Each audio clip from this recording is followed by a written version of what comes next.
All right, thank you everyone for coming over to our seminar on Towards a Just Monetary System. My name is Amir Assange, or Amir, you can call me Amir, and I will be moderating today's session. I volunteered my time for Institute of Higher Reasoning, or IHR for short. A little bit of background on IHR. IHR is a think tank. You can say it's a nascent, or right now it's going through its own infancy and teething struggles. But it's a think tank that promotes compassionate and rational thinking and has begun its struggle to inspire thought through reasoning. People from all faiths are always welcome in our seminars. One of our mandates is to publicly discuss and engage on important issues like the one we are going to discuss today, which is towards a just or fair monetary system. We have a good lineup of speakers, but I don't want to take a lot of time introducing each one of them in detail, so I'll begin very shortly with the first one, Zishan Shahbaz, who's one of the founding members of the Institute of Higher Reasoning. And one fact about him is he loves eating hot chilies. Zishan, come over. All right, thanks. I would have brought my samples of some hot chilies, but I think they'd be too hot for you guys. So, assalamu alaikum, everyone. May peace be with you all. Thank you for attending, coming here in this beautiful weather. So I really appreciate that you guys are here to talk about a very important topic. So, without further ado, I'm going to get right into my presentation. Now, you may hear this routinely through the media that our provincial governments, our federal government, always tells you that we got to do some budget cuts because we have a humongous federal debt. But I don't know if you've ever wondered why the federal debt is so huge and it's ballooning out of control. For such a resource-rich country like Canada, actually, according to recent studies, Canada is the fourth largest resource-rich country. So it kind of boggles the mind. Why is that? Well, if you look at this graph that shows the debt levels throughout the years, you would see that we're now hovering around $700 billion in debt. But you can see that it's spiked around the mid-70s, and it's skyrocketed, and there's a reason for that. And I'll get into that in a second. Now, prior to 1974, a lot of people don't know, but the government of Canada was using interest-free financing to fund its social services, infrastructure, etc. So what happened is, and I want to put some context into this, from 1938 to 1974, actually in the 1930s, the Prime Minister, Mackenzie King at that time, who was the Prime Minister of Canada, he said, one of the things he said was, usury, once in control, will wreck any nation. So it was in this context, usury meaning interest, it was in this context he made plans and through legislation had made the Bank of Canada a public bank, and its mandate was to use it for interest-free financing. So it was basically through interest-free financing that a lot of the social services that we cherish were actually created. So our universal healthcare system, the Trans-Canada Highway, St. Lawrence Seaway Project, etc. But what happened was, in 1974, the debt skyrocketed for some reason. Now we're hovering around $700 billion debt. The reason for that is, instead of the continued use of the Bank of Canada for interest-free financing, they stopped borrowing money from the Bank of Canada, and they started borrowing money from the private sector, on which they had to pay loads of interest. And this was based on the executive decision, which was made by the Bank of International Settlements, which Canada joined in the 1970s. And what they said was that no more using interest-free money by governments. Borrowing had to be private. Now, this is very interesting. I came across this quote. So this is Professor Carol Quigley back in the late 60s, who was an American historian, and he wrote a book called Tragedy and Hope, which was basically about world history. And this is what he said. He said the powers of financial capitalism had another far-reaching aim. Nothing less than to create a world system of financial control in private hands, able to dominate the political system of each country and the economy of the world as a whole. The apex of the system was to be the Bank of International Settlements in Basel, Switzerland, a private bank owned and controlled by the world's central banks, which were themselves private corporations. Each central bank sought to dominate the government by its ability to control treasury notes, basically control the government's capacity to use interest-free financing, to put it in so many words.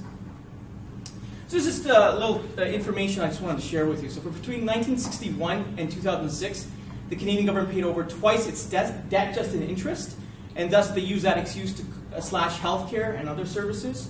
Also, between 1961 and 2006, the government paid almost $1 trillion in interest. Just for perspective on this. Also, total Canadian debt, public and private, is now 3 times the money supply. So I'll explain that. And if Canadian debt is now 3 times the money supply, how are we going to repay that? So in an interest-bearing debt system, you can never pay back the debt. You're going to borrow money. You're going to borrow money to pay the interest on the debt you have.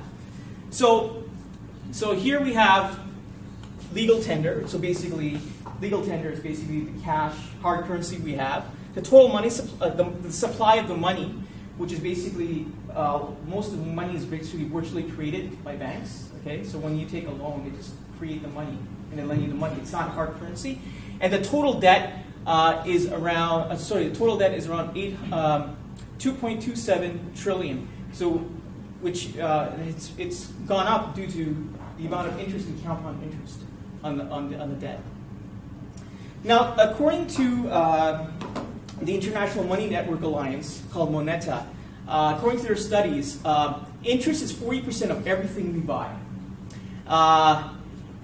And cutting out interest cuts the average cost of public projects by 40%, which would free up money to invest more in our human capital, which is greatly needed. Now, and we're really fortunate to have one of the members of the Committee on Monetary Economic Reform in the audience as well. And they're a think tank that knows all this and actually has challenged the government on this as well. And so they had filed a lawsuit against the government of Canada for failing in its mandate to use the Bank of Canada for interest-free financing. Now, there was an interview concerning this case in the CBC, which I just want to share with you. It's only a 3-minute clip, which I show right now.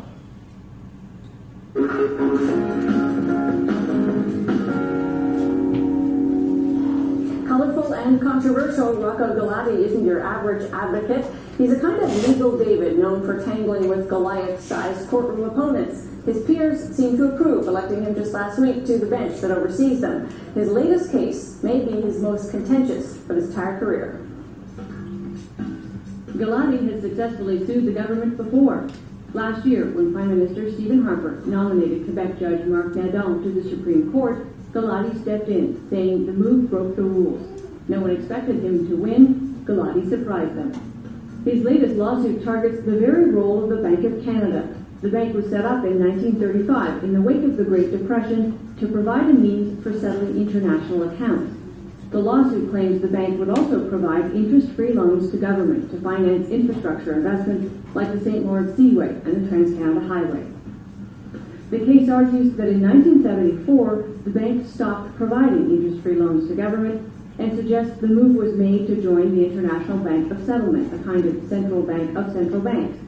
On behalf of his clients, Galati argues that from then on, private banks became government's lender, a change he says contravened the act that established the central bank and was therefore unconstitutional.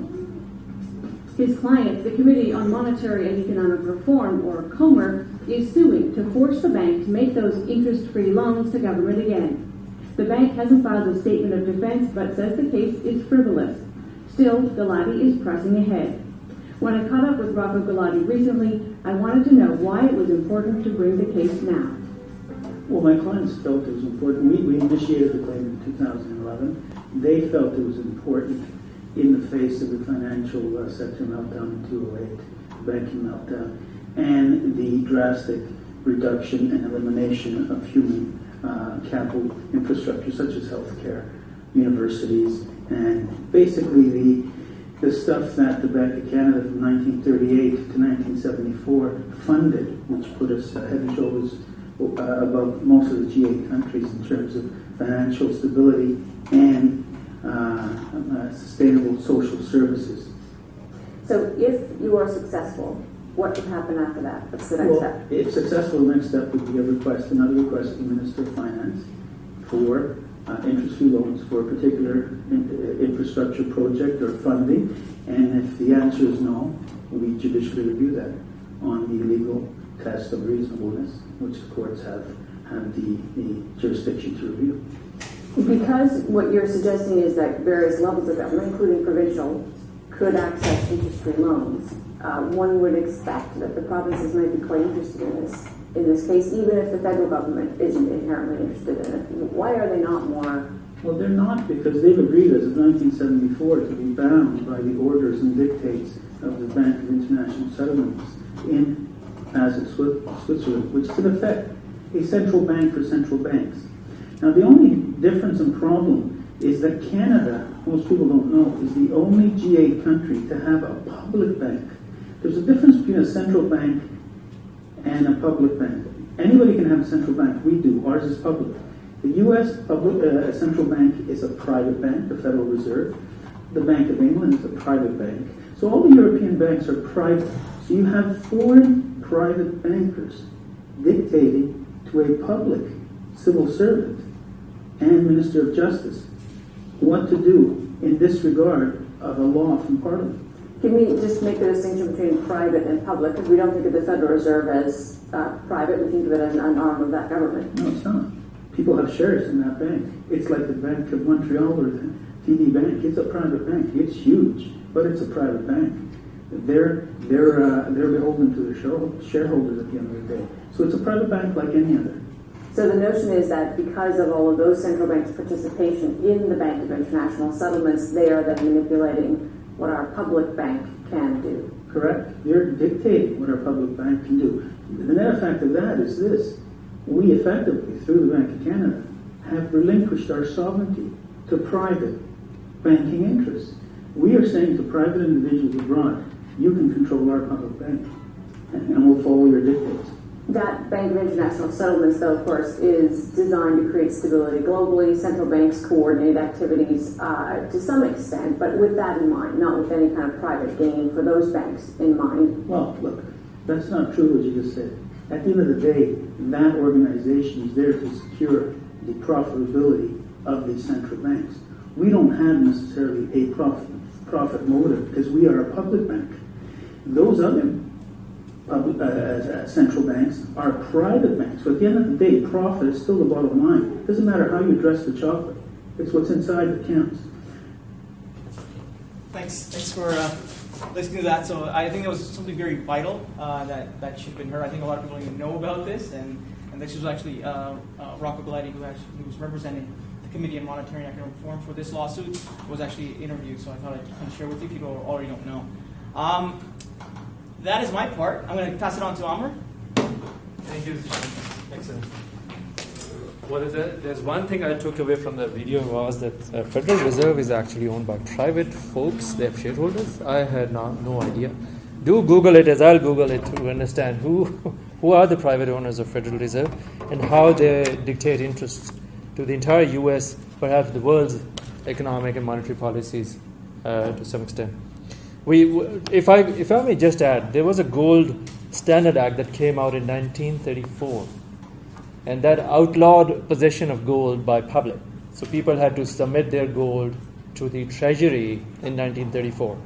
And these were our forefathers and grandfathers whose gold was taken by the Treasury, given a bill by the government, a dollar bill, saying, we will return you, or we owe you gold worth this much denomination. If you were to return back the bill, you could take the gold back.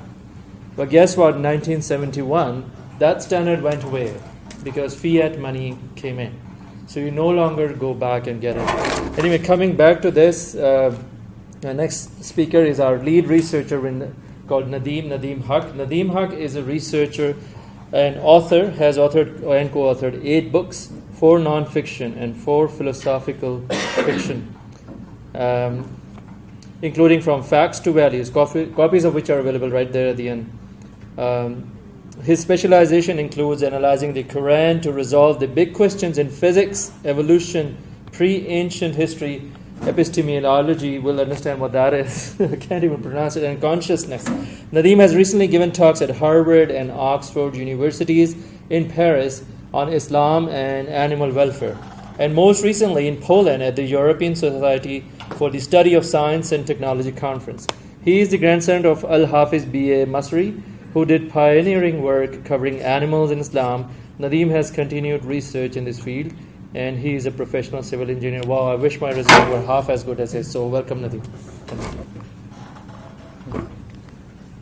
Okay, so my topic is it's kind of a bridge between what the other speakers are going to have spoken about or are going to speak about. Well, Zishan has spoken about the banking, the monetary system, and the speakers who are going to follow me are going to delve more into the nature of that, the monetary system.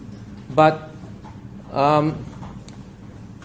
the Islamic in Islam, there's also basically a system for dealing with human interactions, and money. And so the Islamic system is a very extremely comprehensive system, and it's actually based on nature, the way nature is, and it's based on the Quran as well. So, but first of all, let me just mention something that, because we have some non-Muslims here, that all Islam means is submission to one God, and anybody in this universe, on other planets or here, who really submits to that one God is a Muslim. And God has sent prophets throughout the ages to teach man how to live in equilibrium with nature. And then, so if someone may be a Muslim even without knowing about the Quran, but if that person found out about the Quran and confirmed that it was from the Creator, then that person would continue to be a Muslim. So, so the Islamic economic system, I'm suggesting that humankind replace the current system that they have with something that I'm calling Equi-nomics. It's an optimal system, and I'm going to explain to you what that system is. So most people tend to think that religion has to do only with so-called spiritual matters. So they tend to portray Islam as something very narrow, especially in the media. They may just lump it with other belief systems that are maybe practiced only on Sunday. The Muslims, they practice it on Friday. Perhaps that's that's the only difference probably. And but the Islamic worldview is it's an integrated and global worldview, and it's founded upon reason, but not just reason, founded upon reason and action. And it has to do with being aware of God, of one God, who's created the whole system. So, in this vein, Islam provides a comprehensive code of conduct for our worldly life, extending moral considerations toward nature as part of a truly universal ethics, including economics and finance. So we will be talking about a belief system based on the foundation of nature itself, upon which the most beneficial economic and monetary system is based. So this presentation is a kind of a quick summary of that. Now, I have been working in the area of and the environment and animal rights, and I kind of was thinking about, when I was thinking about animal and ecological rights, I came up with 4 things which I call ecognitions, which are actually from ecological recognition. But then I realized when I made my presentation that this at a venue overseas is that this is a very general system, and it is a system that can extend to economics as well. And it's like I don't know if you have, for example, Newton's three laws. That an object doesn't move, it stays at rest or moves unless acted upon by an external unbalanced force.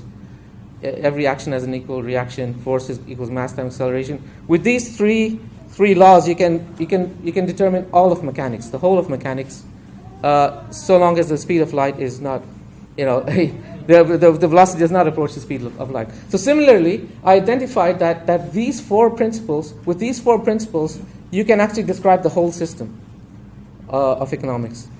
So let's go through it quickly.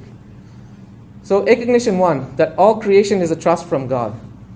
Equi-cognition 2, ecogenic rights do exist and must be maintained. I'll explain what ecogenic rights means. It has to do with the balance of nature. Then number 3 is all humans and animals, they live in communities. And number 4, all humans and animals possess personhood. Okay. So I'm just coining this word economics, which I'm saying means total equilibrium economics based on al-mizan, and al-mizan is the balance of nature. So let's look at the first one, Equi-cognition 1. And I'm going to tie this to economics later on. So let's go through each Equi-cognition. So there's a verse in the Quran. It has to do with ownership, right? It says in the Quran, "Blessed is he to whom belongs the dominion of the heavens." That's all the galactical and related intergalactical systems and the earth. "He who has begotten no son, nor has any partner in his dominion. For it is he who creates, designs, and shapes everything, and precisely lays it out through natural laws that determine its developmental pathways." I've kind of expanded on an Arabic word here. This is what that Arabic word means. Okay? So God is the creator of the universe and the owner of everything. That's the first Equi-cognition. So where does that leave man? So I've kind of tried to explain this word Khalifa.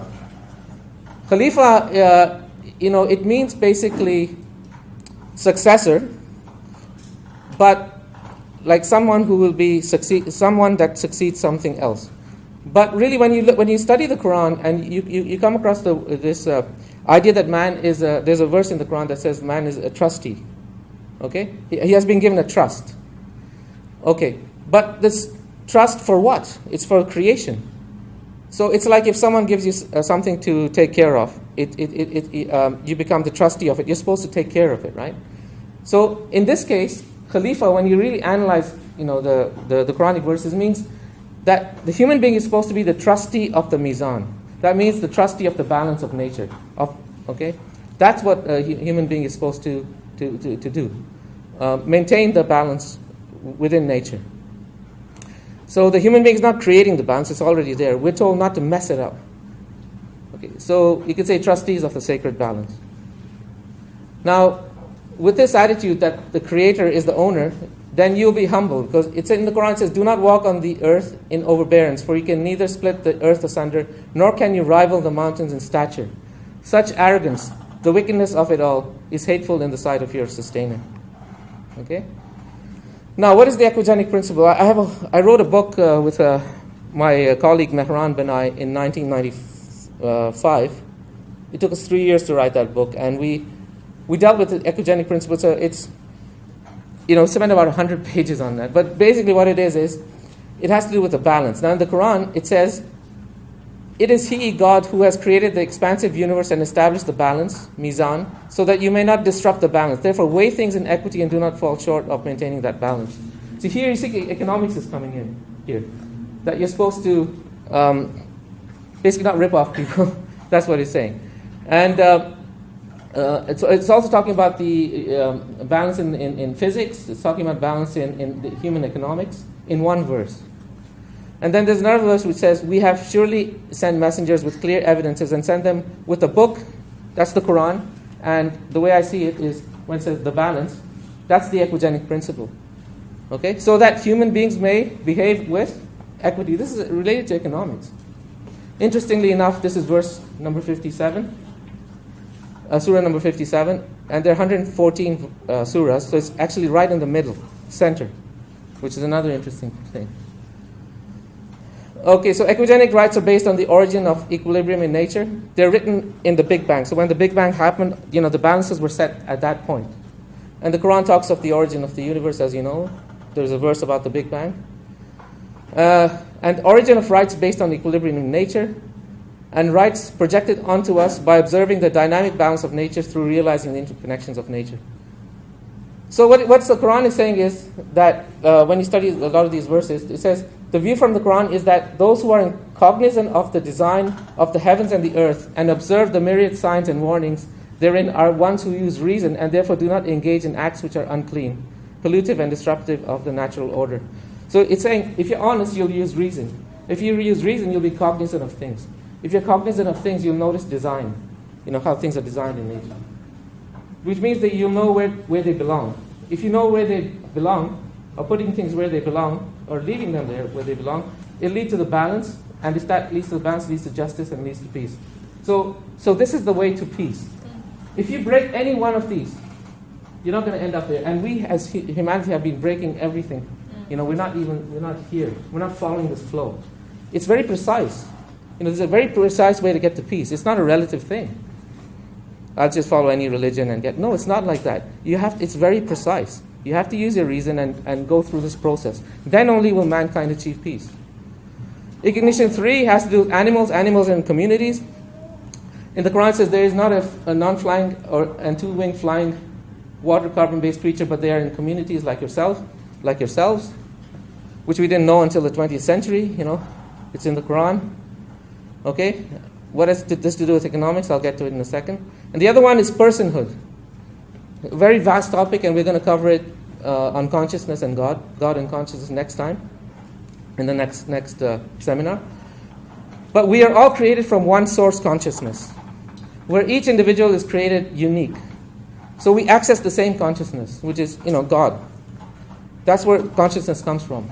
It says, and there's a verse in the Quran that talks of that, but I won't get into it. But so when you realize that, then you have affinity, because you share something with every creature, right? So it's a much deeper and more all-encompassing concept than brotherhood. Because the Muslim general concept of brotherhood is very narrow. This is encompassing everything: animals, human beings, extraterrestrial life, everything, right? Because they all have consciousness. Okay, so, and there are verses that, I can show you that actually are talking about this. So it's a mode of understanding by which our human civilization ought to advance through more sophisticated technology, yet at the same time being tied together by affinity. Okay? So how do these connect to economics? Well, take Ignition 1. If you do not ultimately own anything, then it will not make you arrogant, right? You don't own it, God owns it. And your use of capital would not be exploitive, because you'd be conscious of God. That's Ignition 1. Ignition 2 is the mizan, the balance, which show you how to spend money so as not to disrupt the balance. For example, there will be no production of harmful commodities. Also, transactions would need to be balanced and fair, the transactions themselves. Ignition 3, we must establish communities, housing, transportation systems, routes, transportation routes, communication systems that uphold 1 and 2. So there's a hierarchy in this. Okay? Now, when we develop, animal communities are naturally, they preserve the balance. The animal communities, they preserve this. Human communities may or may not, depends on how we develop things. So again, this is connected to economics. How do we develop our societies so that they do not violate the first two? So there's a hierarchy in this. Lastly, a community, it's built of individuals, right? So individuals also have, we have to uphold the rights of individuals. Dignity, freedom, so long as they do not violate 1, 2, 3. So, now, these things are the filters. You see, because let's say if you cannot develop something harmful because you won't develop something harmful that affects the balance, it becomes a filter. So these 4 are filters. So what you get in the end is only something that's pure. Everything else is blocked. So that's how the system works. It's such a perfect system, right? Right now, we're getting garbage here because the filters don't exist, or they're the wrong types of filters, and so a lot of things are getting through, and we're drinking this. Okay, this is a bit technical, but what I'm saying is, if we come to this kind of new economic system that I'm talking about, then it has this concept called the health of society, right? So if there's no deviation, it's 0. That means the health of society is 1. It's 100% perfect. But if there's a deviation of 0.9, then you have 1 minus 0.9, which is, so the system, it goes down. It's 0.1. Now, if you call this the ecogenic development index, that's what I'm saying. I'm saying we need a different index because right now we have the Human Development Index, but it doesn't measure the environment, ecology, various things, right? So what I'm saying is that once you develop the Ecogenic Development Index, then what you do is, they have this thing called the Human Development Index, just measuring human, knowledge, for example, GDP, things like that. So if, let's say, Norway, or let's say Britain has a HDI of 7, which is, let's say, high, but this is only 0.3, so it's going to go down, right? Because you have to multiply 7 by 0.3, so you get a lower index, 2.1. Okay.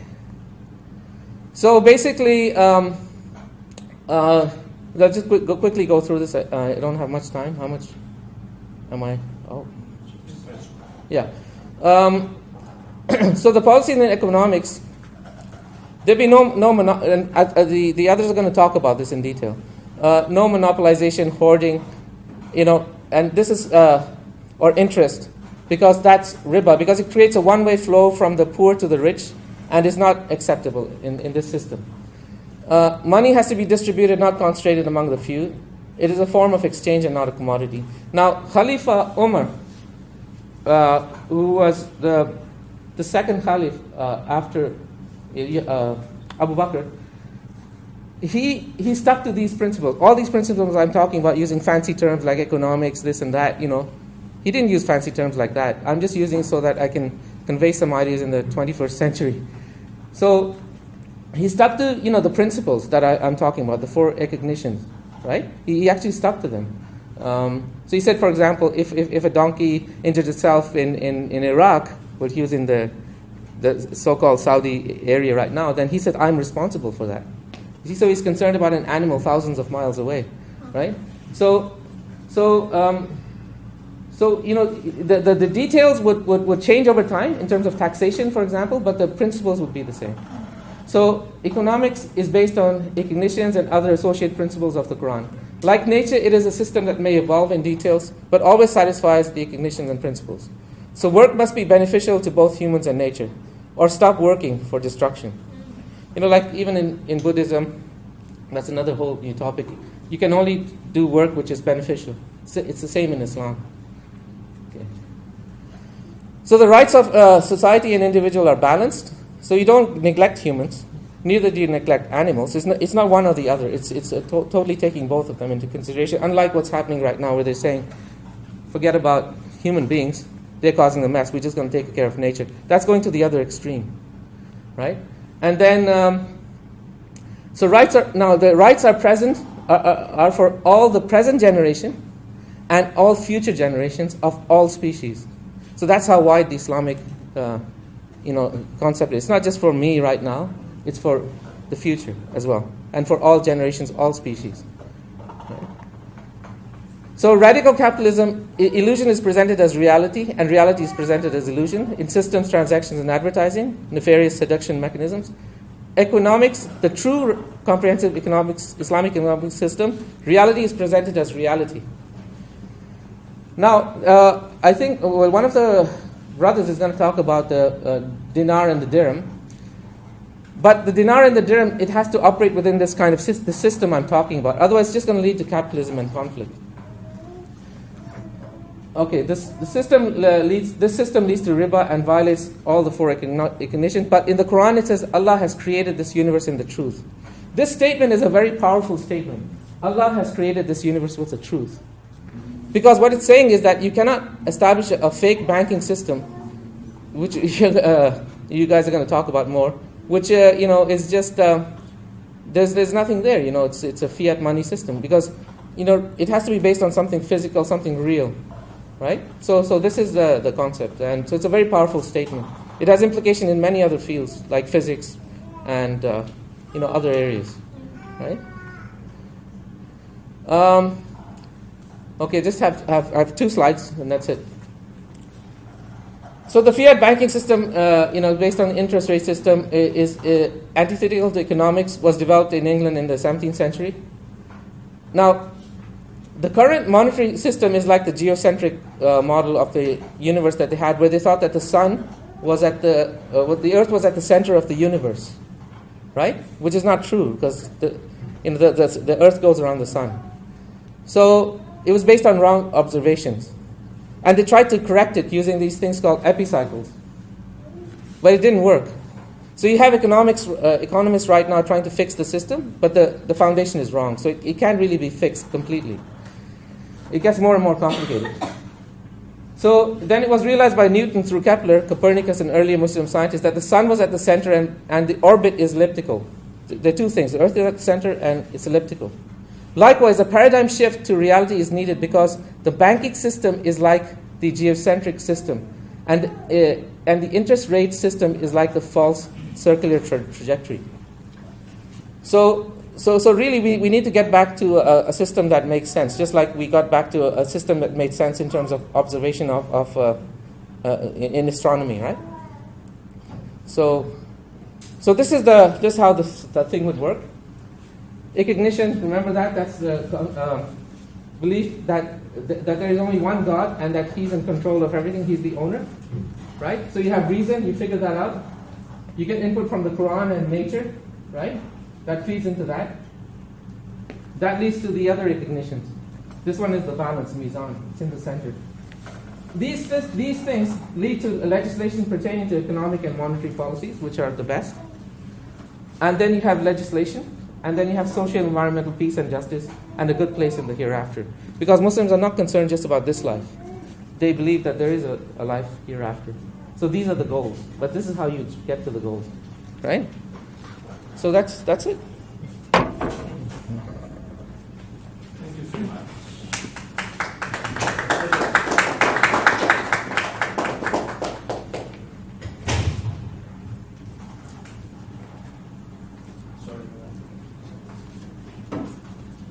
Thank you, Nadeem.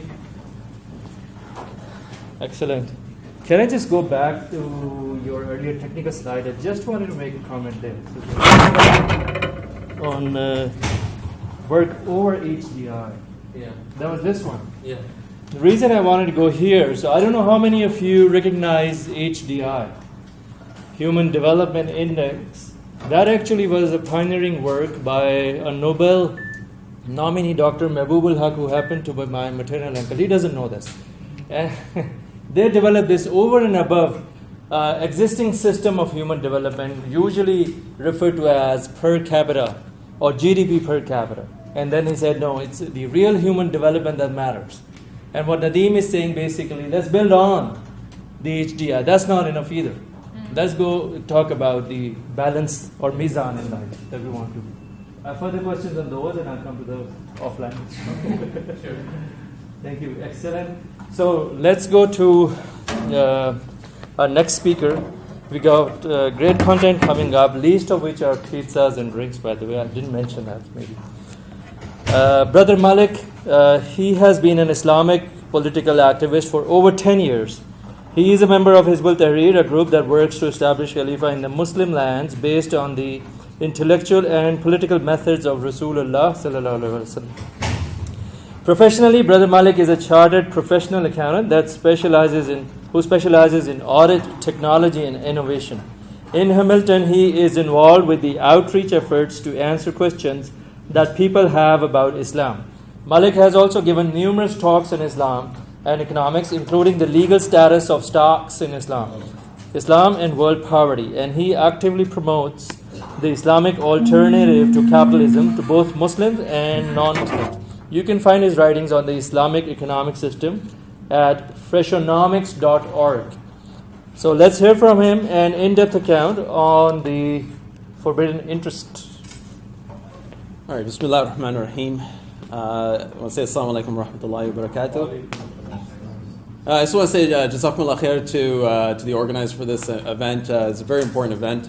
And I'll go over that in my speech, because I think the first, the most important question is, why should we care about this topic? Right? There's many Islamic conferences that happen.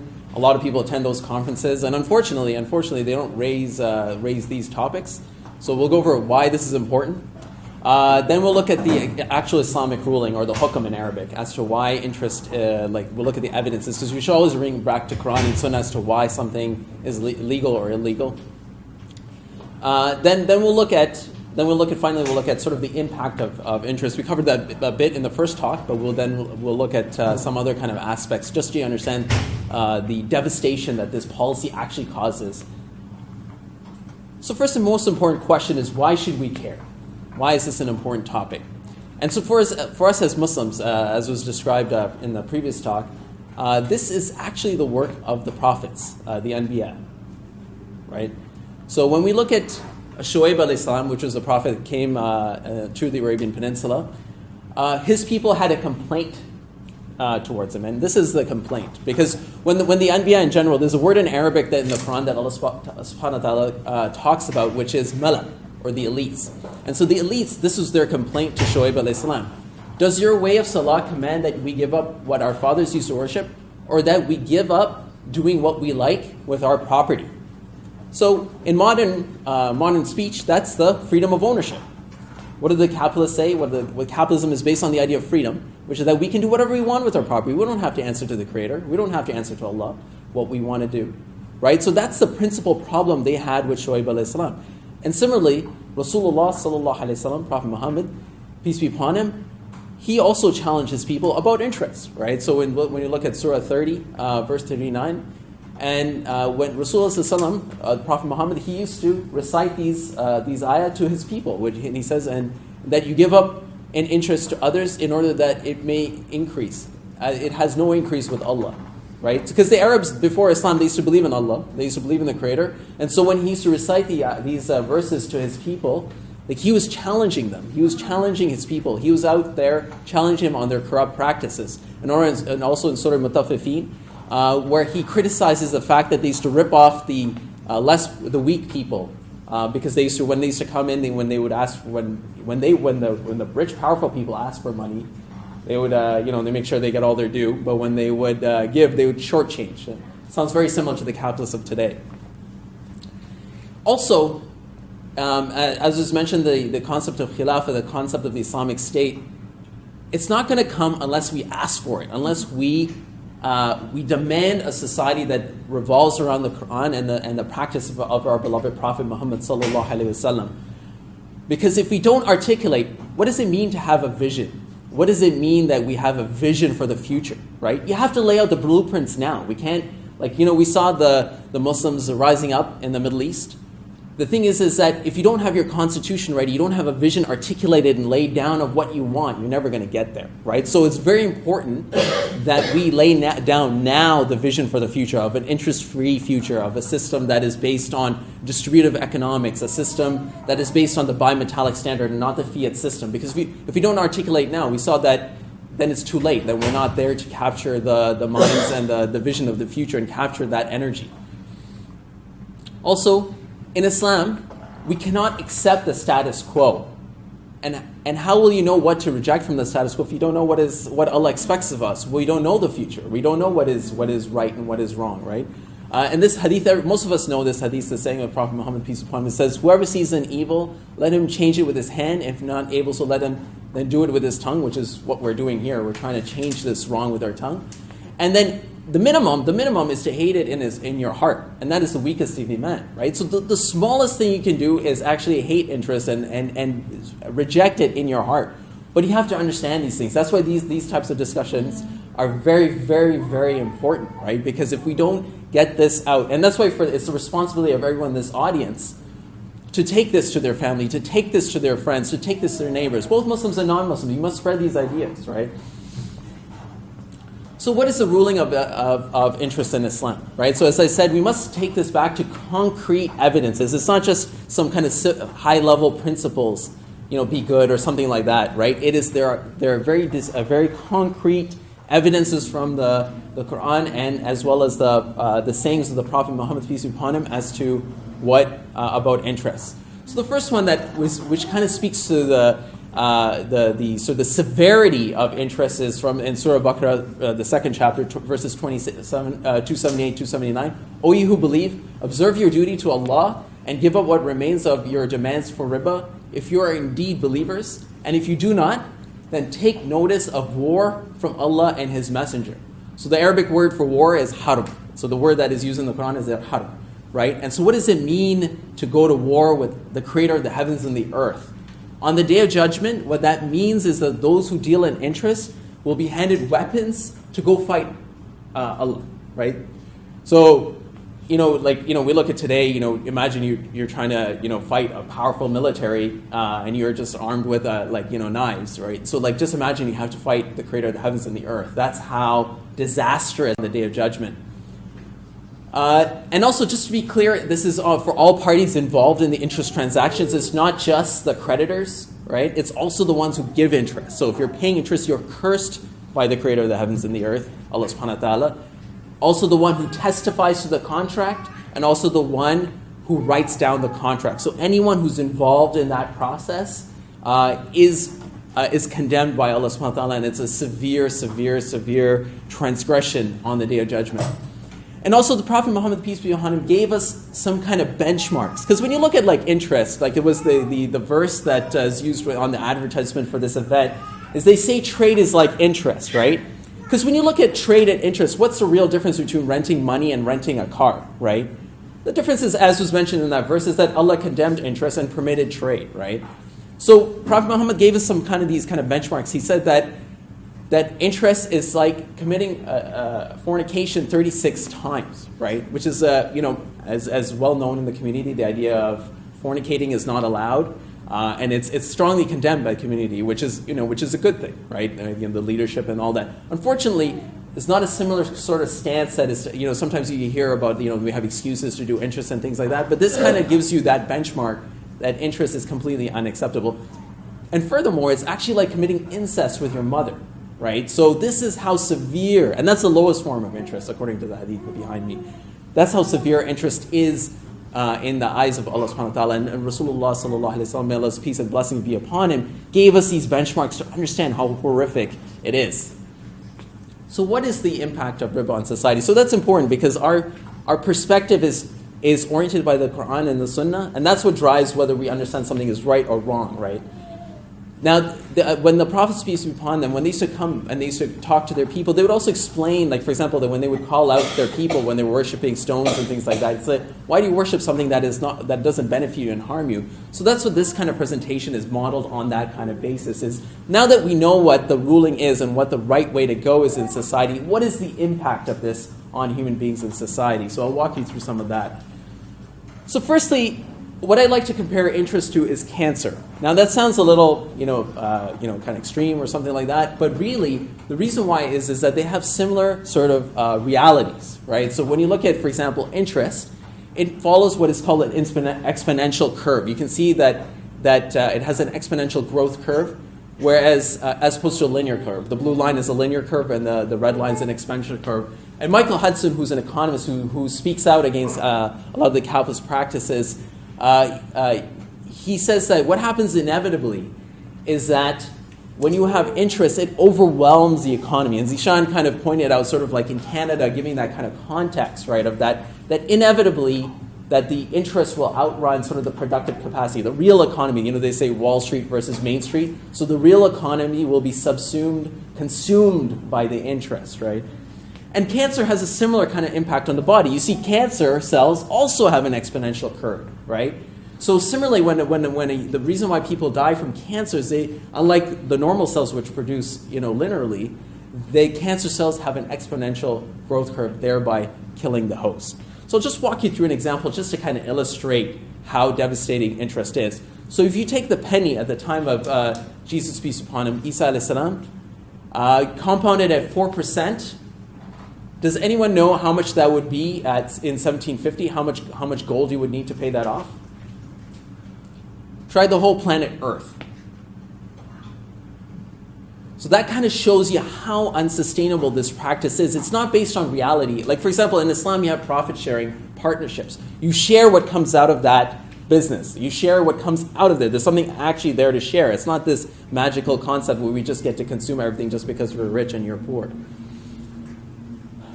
Also, Margaret Kennedy points out that the poorest Germans pay 1 billion euros per day to the richest 10%.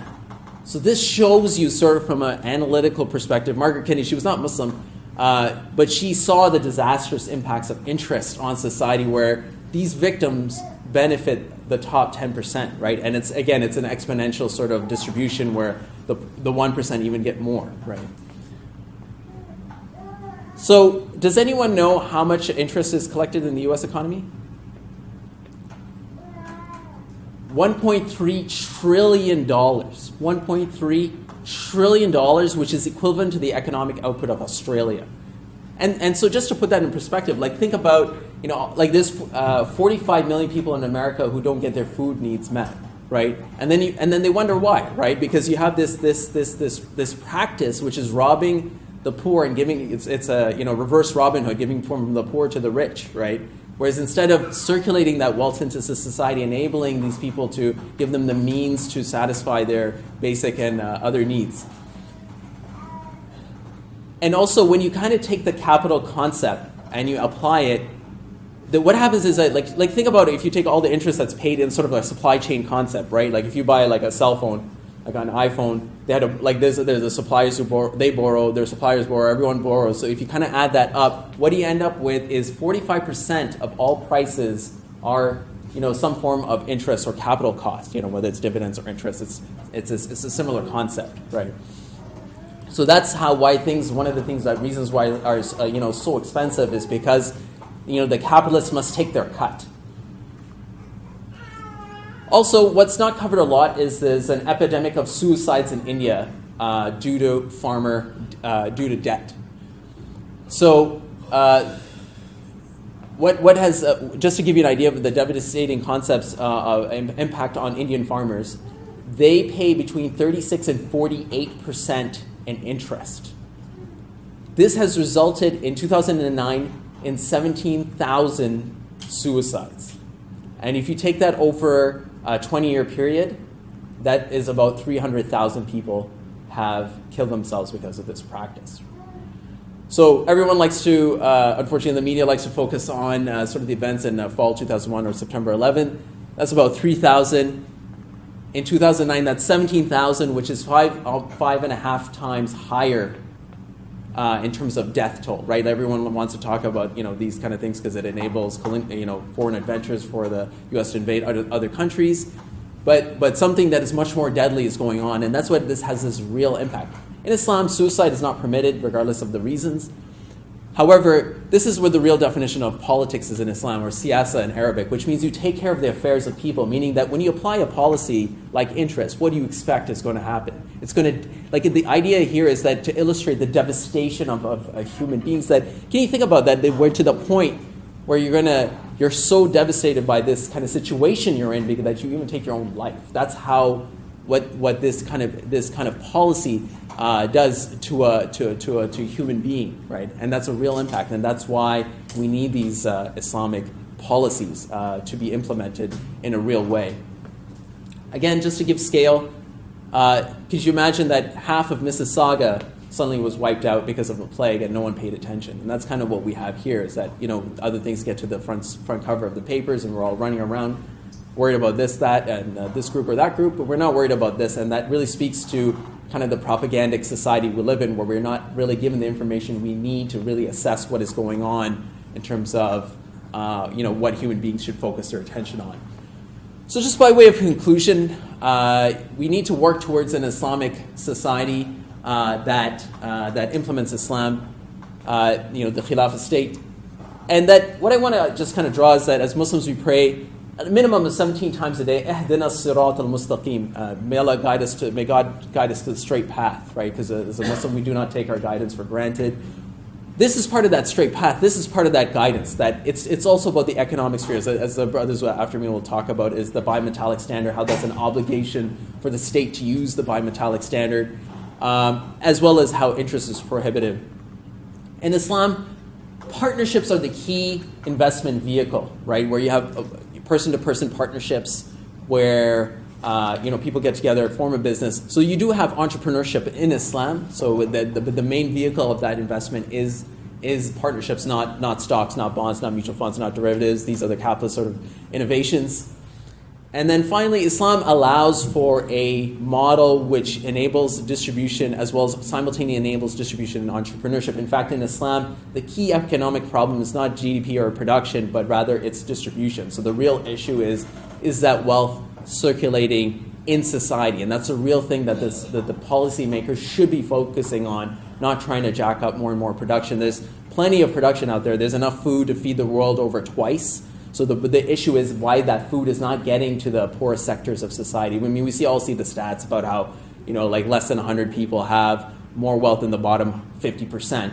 And that's really the issue that the economic system would tackle, and prohibiting interest would go a long ways. But there's other kind of policies in Islam that enable that fair distribution of wealth. I'm happy to answer more questions in the Q&A. And again, Jazakumullah khair, and I reward you immensely for putting this presentation on and inviting me to share these thoughts. Assalamu alaikum wa rahmatullahi wa barakatuh.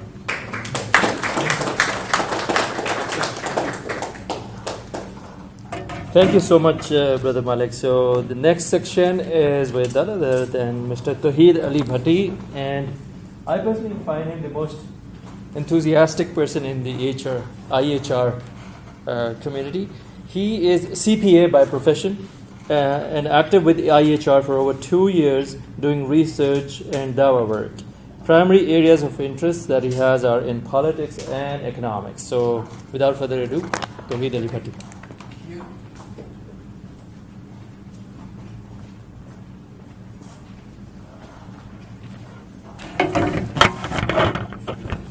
There will be a Q&A session right after this. All right. Assalamu alaikum, everyone. Thank you for all coming here. Everyone has pretty much talked about, everything I wanted to talk about, but I'll just kind of, keep it simple and, brief to the point. I'm going to be talking everything on a high level. We can delve more into detail during Q&A, where everyone have ample time to ask any questions or some of the concepts we talked about, or I'll be talking about if they're not really understanding it, the way they should be. Some people work all their lives for it. Some have a lot of it. Some have almost none of it. Some people gamble, and they spend all of it to get more of it. Many nations go to war for it. Almost all the nations go to war for it. What is money? And that's exactly the topic that I'm going to be discussing today. The whole makes strangely a compelling but disturbing sort of called a fabric with interwoven threads. But when was it ever different? I'm going to be starting off with the money in Islam and what is actually money in Islam. The global monetary system actually has gone through an evolution. We started off, as we all know, from doing barter back in the old days. And then we slowly transitioned to using commodity as money.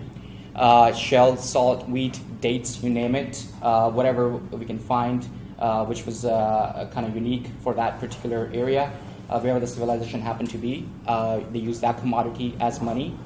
Coinage was used later on, and then the recent phenomena, we have a modern paper money, electronic money, and the possible new forms. Paper money was actually introduced by China in about 2000 AD.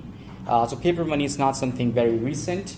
There are more than about 600 paper currencies out there, which obviously all collapsed. Electronic money, we all know that nowadays, especially since the fall of the breaking of the Bretton Woods in 1971, which Zishan mentioned, all the money we have is actually essentially digital. Now we're actually moving towards cashless society, where we have electronic money such as blockchain, Bitcoin. Are you guys familiar with the Bitcoin by any chance? Yeah? Okay. So that's where we're moving to now. Money should be basically serve as a means, capital means, as a medium of exchange, not an end in itself. So just keep that in mind, in perspective, when we move on. I'm going to start off with, a lot of people, especially people even in economics or the so-called economists, actually, they don't even know how the money is created. So anybody here knows, how the money is created itself? How does it come into existence? Okay. That's it? Nobody else knows? Yeah, I do have an idea. You have an idea? That's great. So just for the other people, Essentially, let's just take US dollar as an example because it's the international reserve currency right now as well. So it all starts with the government. So by the deficit spending. So for example, your congressman tells you we're going to build a road in this area, and you think it's all free, but there is no free lunch. We all know that. So obviously, the government itself, they don't have money. They don't have enough taxes. So what happens actually, they go to the Treasury, so the U.S. Treasury. So they go to the U.S. Treasury to get some money. So U.S. Treasury, what they do is they issue a big piece of paper, very fancy looking. It has nice borders. Sometimes it has some flowers and leaves hanging on the corner as well. And it's called a bond. Essentially, what a bond is an IOU. That I owe you money, and that's it. There's nothing more to it. So what they do is they sell the bonds, Treasury bonds, to the Federal Reserve via the commercial banks. So commercial banks get their cuts from left, right, center. From we'll see more how they actually perform and operate. So via commercial banks, they sell their bonds. Commercial banks, they pay them cash, hard currency, but mostly it's digital currency to the Treasury, and then they take the same bonds they got from the Treasury and they go and sell it to the Federal Reserve. So the Federal Reserve actually has zero balance. So essentially, it's a debits and credits and accounting entry. They essentially have $0 in their bank account. So what they do is they write they get their big old checkbook and they write a check of $1 trillion and give it to the commercial banks. So that money never ever existed before. So essentially, the check is also an IOU. We all know that as well. So the commercial banks take that check and they go deposit into their accounts, and that's how the money springs into existence. So you probably heard of a saying, money, creating money out of thin air. That's essentially what this is, creating money out of thin air. So money never ever existed before till the government said we're going to build a road in this city.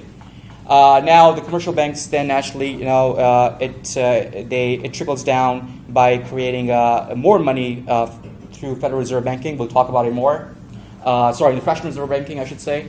And it's basically a vicious cycle. We'll elaborate more on it. Most of the money that's used actually is basically for social programs, infrastructure like roads and bridges, and obviously war. That's essentially where most of the money, newly created money, goes. I'm going to talk about the fractional reserve banking. So just kind of keep it brief and simple. Essentially, the $1,000, for example, the government got this new $1 trillion. Out of the $1 trillion, they're going to build a road. Now they're going to pay the employees. One of the employees who was working on the road, he's going to go deposit that check he got, another IOU, into the bank, $1,000, let's say. And he's going to go into the bank, deposit that. So now all the banks usually have a reserve requirements, let's say 10%. In Canada, 0%. In States, it's 10%. On average, in the world, it's around 7.5%. And what the bank does is basically keeps the 10% of that $1,000, which is essentially $100, into the bank as a reserve. In Canada, 0%, so the bank has to essentially keep $0, and they can lend out the rest. So when you go to the bank and deposit money, essentially giving a loan to the money. That money is not yours. If you were to ever read the fine print of the contract before you open the bank account, you actually letting the bank use the money any which way possible they see fit to improve their bottom lines. Sean was talking about, the public, Canada Bank of Canada being the public and everything else, but the commercial banks actually, they're all about improving their bottom line. So they can spend this money any which way they want. That's another misconception we all have when we go to the bank accounts. We're thinking that's our money. That's not our money at all. So they take that $100, keep that in their wallet, and they loan out the other $900. So at this point, there's about $1,900 in the system. The bank only has about $100. So this is essentially creating money out of thin air all over again. They got the money out of thin air. It never existed before. So now they actually trickle it down more, and now it's more money coming out of nothing. And a lot of people, when they talk about interest and everything else, looking at from the Quranic perspective, they say, interest is the Jahiliyyah. Jahiliyyah means the time period before that's the Prophet Muhammad sallallahu alaihi wasallam. Interest was exorbitant. It was like 20%, 14%. But that's actually wrong. Interest actually, even during the Roman era, it was about 4 to 6% average. So interest was never ever high. And even if you just leave that concept away, interest on nothing, even 0.04%, is actually exuberant. Just kind of putting things into perspective. So the same thing happens with the guy who got the $900 as a loan to buy a car. He goes to bank, deposit the money again, and it just goes down till actually there's approximately $3,439 into the system, but the bank only has essentially $271 of hard cash. So $3,500 almost actually came into existence out of nothing. So, we all know, talking about the Canadian context, the Home Capital Group. So there was a bank run, just happened about 4 or 5 weeks ago, and a lot of people were calling on their deposits. So they were basically going almost bankrupt till they got actually a lifeline from other big banks. So that's essentially what happens, a bank run. So this is how the system works. And also just kind of touch upon it, 96% of the money in circulation in the world is actually created through fractional reserve banking, and it's digital actually. So only about 4% money in the world is actually hard cash, which you can feel with your own hands, coinage. Everything else is just digital entries. Fiat money. It's very important to understand the fiat money. The fiat is a Latin word for it shall be. So it's essentially a compulsion. In Islam, when we talk about trade, transactions, muamalat, it's a very comprehensive word. There's no compulsion in Islam. The way to do the trade, everyone should be free to carry on the trade the way they see fit, obviously under the umbrella of the Quranic the guidelines. So you can't be trading in alcohol or selling, having a pig farm somewhere. Obviously you can't do that, but it has to be mutually consented. But with the fiat money, it's actually a legal tender. If you ever take your bill, I should have actually brought one in. Hence the cashless society. It says on it, it's a legal tender. That's all it is. It's basically forced by the government for you to use that to settle your debts. That's all there is to it. The fiat money actually it's not backed by anything whatsoever. So once the breaking of that bread was in 1971, before the paper money in circulation was somewhat attached to gold, but during 1971, Bretton Woods, it was a broken down act, and there was no backing of gold whatsoever. So it's basically a free flowing currency. So it's a huge actually difference between money and currency. We'll get to it as well. All it depends on is faith and credit of the economy.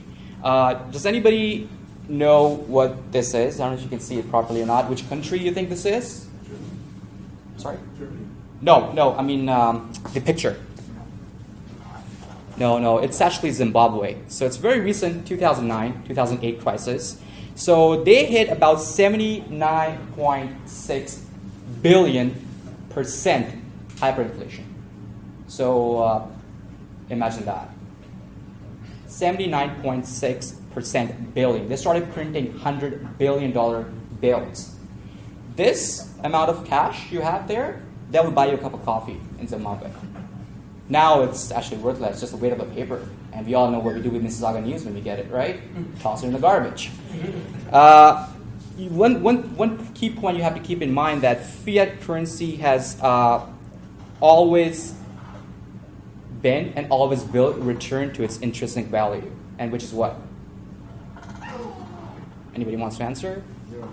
There we go. Actually, even zero is a number. It's garbage. Sorry.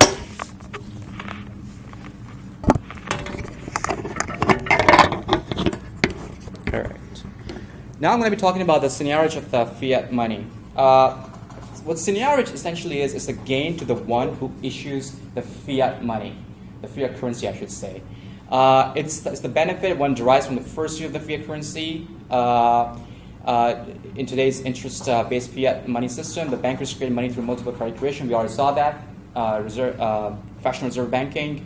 Money created through this fractional reserve banking system and interest charges thereupon are also seigniorage. So seigniorage is essentially the first use of that freshly printed bill from the Fed press or the freshly incoming digital currency we got on our computer screens.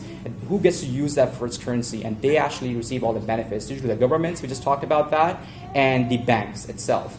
So they are the first ones to actually use that freshly created money out of nothing. So that's the seigniorage value. So the whole aim of this presentation is to actually pinpoint to you guys that we always kind of get hung upon the interest charges, obviously, which are obviously very important to talk about as well. But different partnerships which are essential to Islamic economics. Whatever Arabic name you want to give it, mushakra, muhabarat, whatever rats you want to add to it, it's all well and good. but they're not going to work unless you actually touch upon the foundations of the economic system. So what we're trying to tackle here is a lot of people don't even know that the actual money in existence right now, the fiat currency itself, the creation process, and especially the seigniorage of the fiat currency itself is riba. It's profound riba, and we'll delve more into it. I'm not going to be trying to connect. I see it's a pretty sophisticated audience here today. Try to connect the dots for you guys. I'm going to touch upon different topics, and I'm going to let you guys see for yourself where you think it's all leading to. And we can talk more about it during Q&A. So, for example, $100 US bill, it costs the government about 80 cents to print that bill into existence, bring that into existence like a paper, ink on it, and fancy writings on it, and obviously the one eye on it. And $99.20 out of the $100 is basically a seigniorage. Just to kind of put into it, just to quantify what seigniorage is. So the first issuer, the Federal Reserve or the government or the banks in this sense, they are taking advantage of every one of you guys sitting here and across the world of $99.20. So that's basically a buying power they're buying, because the cost essentially was only 80 cents to bring that into existence. And we saw before that it did not exist at all whatsoever until actually the congressmen promised their voters that they're going to build a road down the street, and the whole cycle started. I'm just kind of keeping it very simple for everyone to understand. Now, the US dollar actually acts as an international reserve currency, so hence it's a monopoly. So what it does is basically kind of talking about the modern times now, you get oil from Middle East, for example, and you pay with them with your junk paper, and you get real assets in. And you basically, a lot of privatization also happens through IMF and World Bank. They give loans to the developing nations. They know they're never going to be able to pay it back whatsoever, but they just keep indebting them till they actually collapse, and then the privatization of the different sectors happen, and also leads to loss of sovereignty, and we'll see more of it. As we talked about, the resources of developed nations are getting plundered. Oil was just an example, a tip of the iceberg. The entire monetary system is akin to slavery. Sovereignty of nations is also undermined, and which is basically leads to the destruction of the maqasid al-Sharia, which is the real maqasid, the real purpose of the Sharia, actually. There's a hadith here of Bahaki and Tabarani. Poverty, in all probability, leads to unbelief, which is kufr. Money as debt. We already see that. All the money we see in circulation right now essentially is debt. It's an IOU. The total debt and the principal and the interest is never ever repayable mathematically. It's a factual thing. It's never ever repayable in aggregate. So essentially, imagine you're living on an isolated island and you have $1 there only in the whole island. And now, if that $1 is basically it belongs to some capitalist and is going to lend it to some person to actually open up a business, and he asks about, let's say, 10% interest on it. So that 10 cents on it actually does not exist on that island. It does not exist in the circulation of the monetary system of that island. So how is that person supposed to pay? They're going to pay by, obviously, as Brother Malik also talked about as well, by more loans, so they can actually pay that interest and keep working in that vicious cycle. Or they're going to just, the bank or the capitalist is just going to seize the real assets. That's exactly what happens when you have a mortgage, for example. You've been paying all your life, and then the bank comes in and just takes your home. And the bank got that money, we saw that already, out of nothing. And you work all your lives to pay the bank for nothing. So when people talk about, X percentage of interest is haram and, below that threshold is halal or it's compulsory, that's complete baloney. Because even a 0.0000001% interest on nothing is still a lot. So if you or me were to write a check, which has zero balance, as we saw that before Federal Reserve banking, right, we would go into jail. Or if we were to counterfeit the bill, we will go to jail. But they're actually doing this legally, and a lot of people don't know this. So that's our. We talked about the interest portion can never be repaid. We talked about that you have to do a rescheduling of loans to pay that 10 cents as an example in the island example. Additional paper money has to be introduced, or the bank confiscate the real wealth.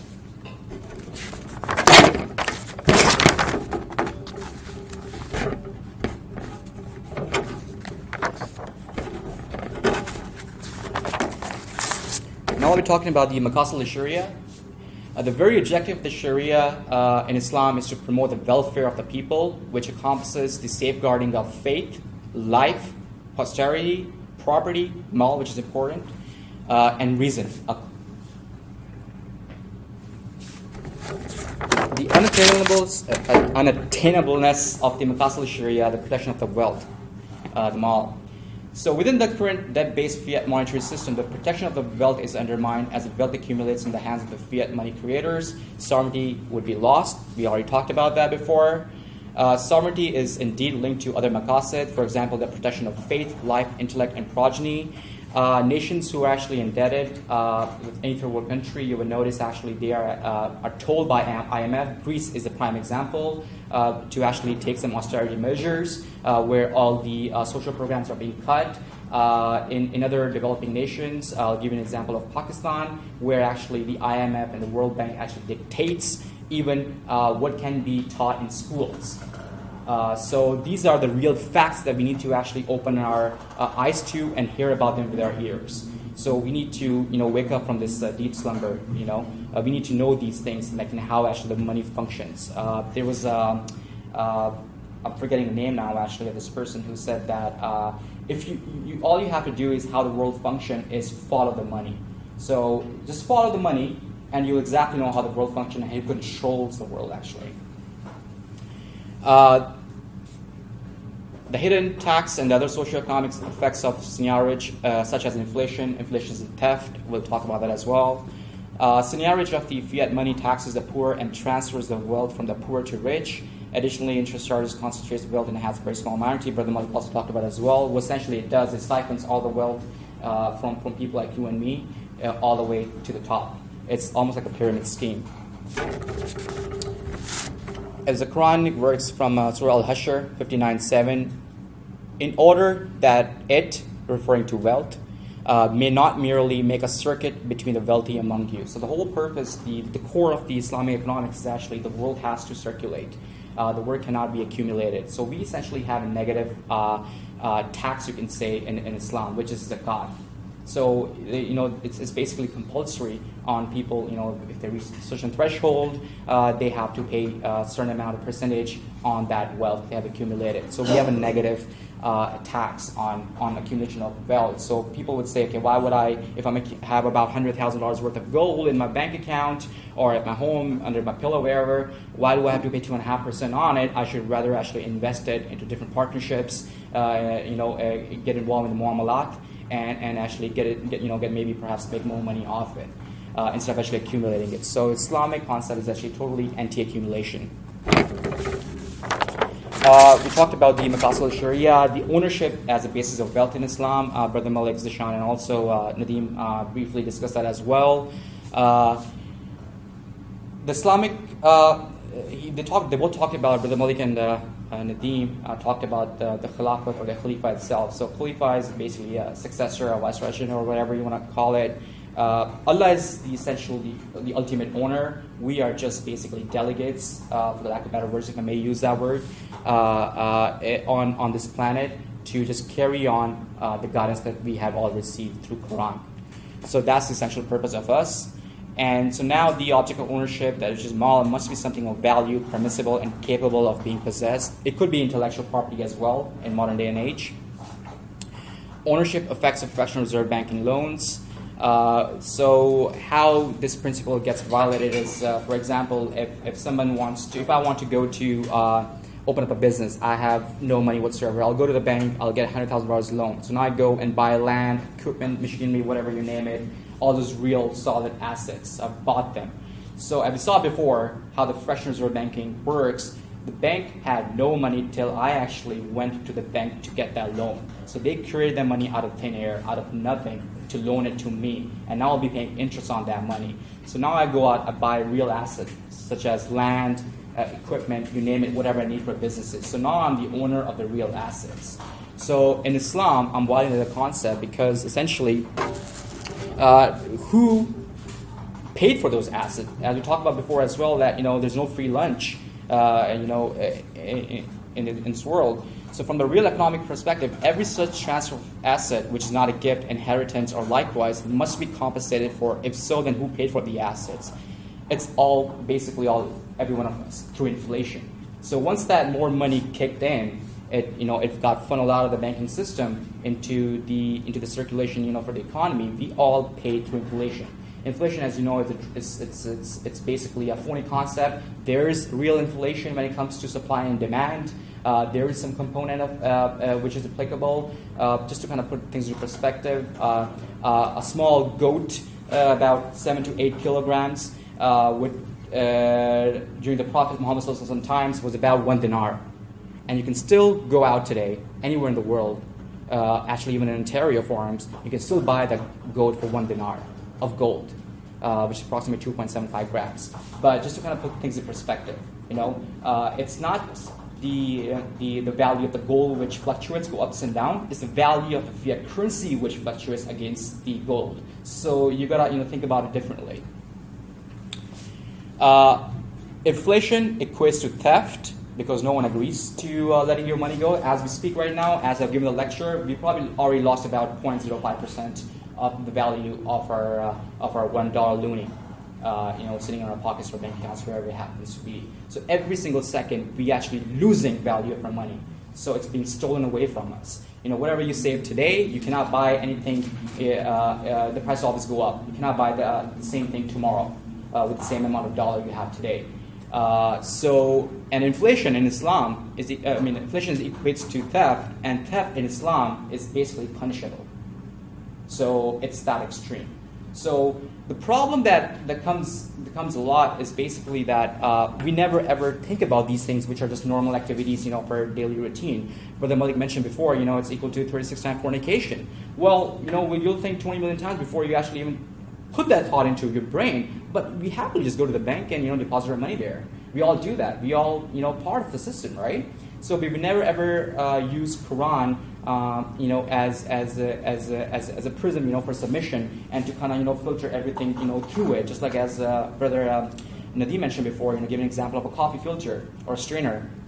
We have to look at everything from a Quranic perspective and to actually understand exactly what's happening in the world and how the world functions. We have put that book just on a bookshelf, just with a nice cover on it, and that's pretty much about it. We think it's just basically a Sunday or a Friday practice. We just go to the mosque and that's about it. We actually completely negating all the injunctions which are in the Quran for our guidance. Riba, a lot of people think actually interest is riba. Interest is one of many tentacles of riba. Riba is basically any unjust transaction, where, if I were to put it into words, is an earning, income, profit, or benefits being earned, taken, or received through wrongful means, bad intentions, manipulative practices, and exploitative practices. Riba is not only treated as immoral and unjust, but furthermore a threat to the socioeconomic life of society. Riba leads to crimes, various crimes such as cruelty, humiliation, exploitation, self-importance, discrimination, power, lust, selfishness, and greed. So a lot of times we actually just kind of define riba as just purely interest, and that's when we kind of get lost in the big forest and we forget about it. That okay, fine, if you want to get rid of the interest, then what's going to come next? And we never ever tackle the foundation, the root cause of the problem, which is actually the fiat currency or the money coming into existence out of nothing. So that's the main root cause. If you don't have a foundation built, you cannot build anything on it. Anything you try to build is going to crash, crumbling down just like the house of cards. So we have to keep that into perspective.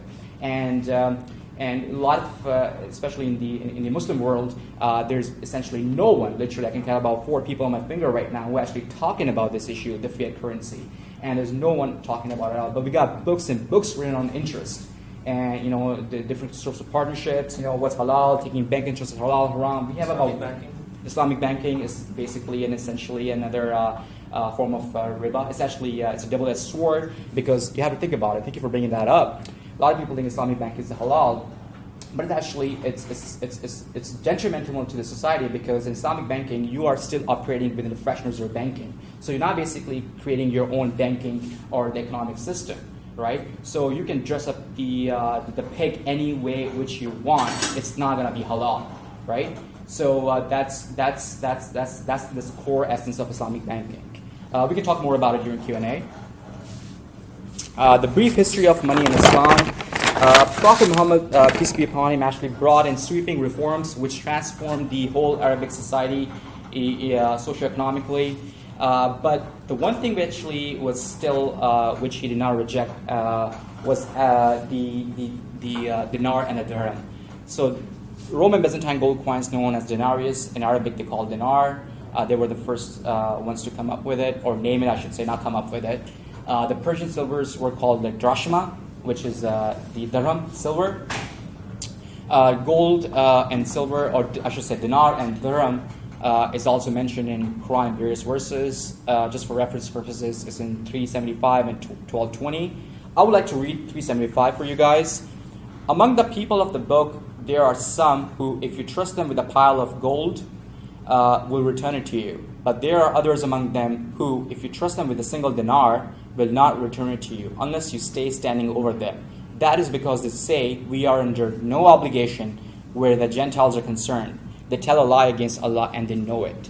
So we talked about a few other things that kind of happened in the past 30 to 40 years. Can you guys kind of relate what happened that can relate to this verse right now? We just talked about it as well. Go ahead. So you spoke about the Bretton Woods Accord, and that's ultimately great. Yeah. So Bretton Woods. The requirement was abolished, and then the money came into circulation. Absolutely, you got it. Thank you. So with Bretton Woods 1971. So we have a prime example. If we were to look at this eye, actually, before 1971, we would still, be kind of like, in a la la land, trying to make sense out of it. But now, actually, it happened. So we actually have a factual proof. So in 1971, the Bretton Woods, it's like there's no more gold. It's paper, and that's just a free floating currency. That's all there is to it. So that actually happened, and no scholar in Islamic world talks about this. And it's out there in front of you guys to just open the book and read about it.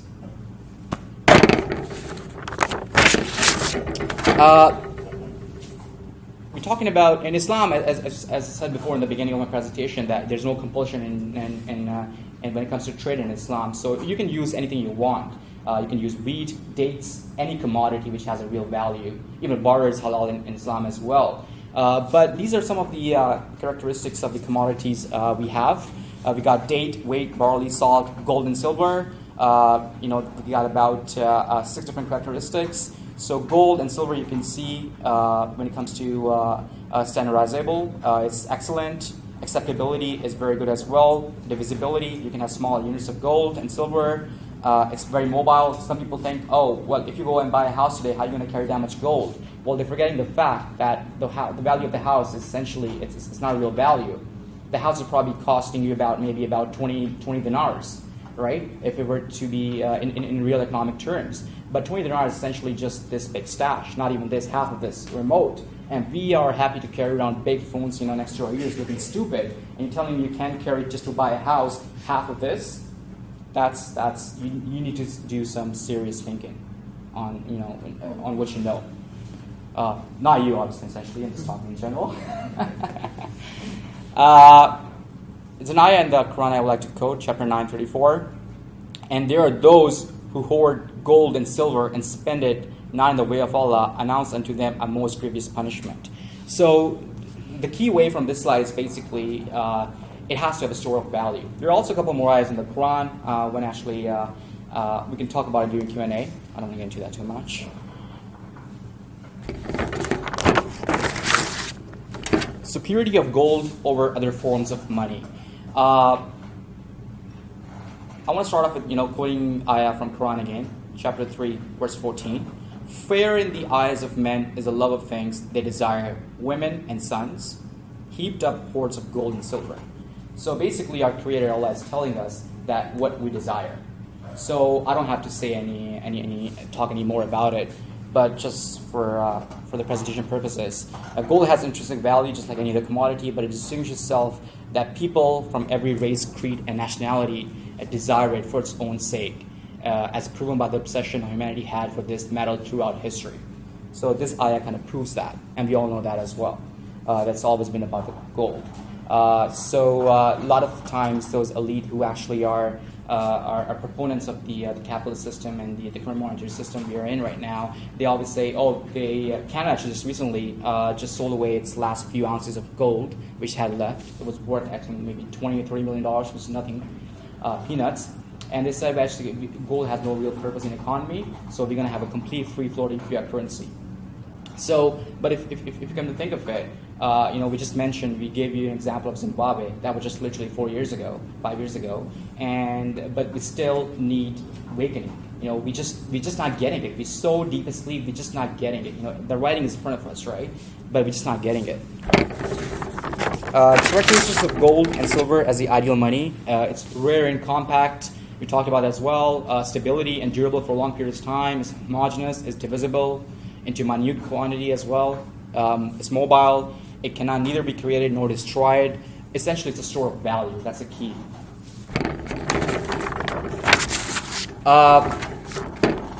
Zakat now. So we all consider zakat to be one of the pillars of Islam. But I'm not going to get into detail because that's a whole different topic. We can have a presentation on it. Zakat must be settled in ayn. Settlement in dain is not valid. So ayn means an asset. It could be gold, wheat, dates, celery. Celery. Not celery. Not celery. I think that's what I'm craving right now. But not in dain. Dain means anything which is IOU. So now we talked about what IOU is, how the money comes to existence.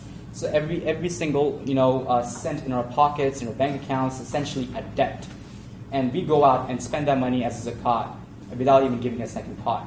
So that's something to ponder upon and think about. That is actually a fallen pillar. This is a kind of small diagram kind of showing you a pyramidal scheme, how the world currently functions right now. It's people, planet, and all living things at the bottom. Nadeem touched upon this as well. The governments actually are only also at the very bottom as well. They are basically just the puppets manipulated by the elite.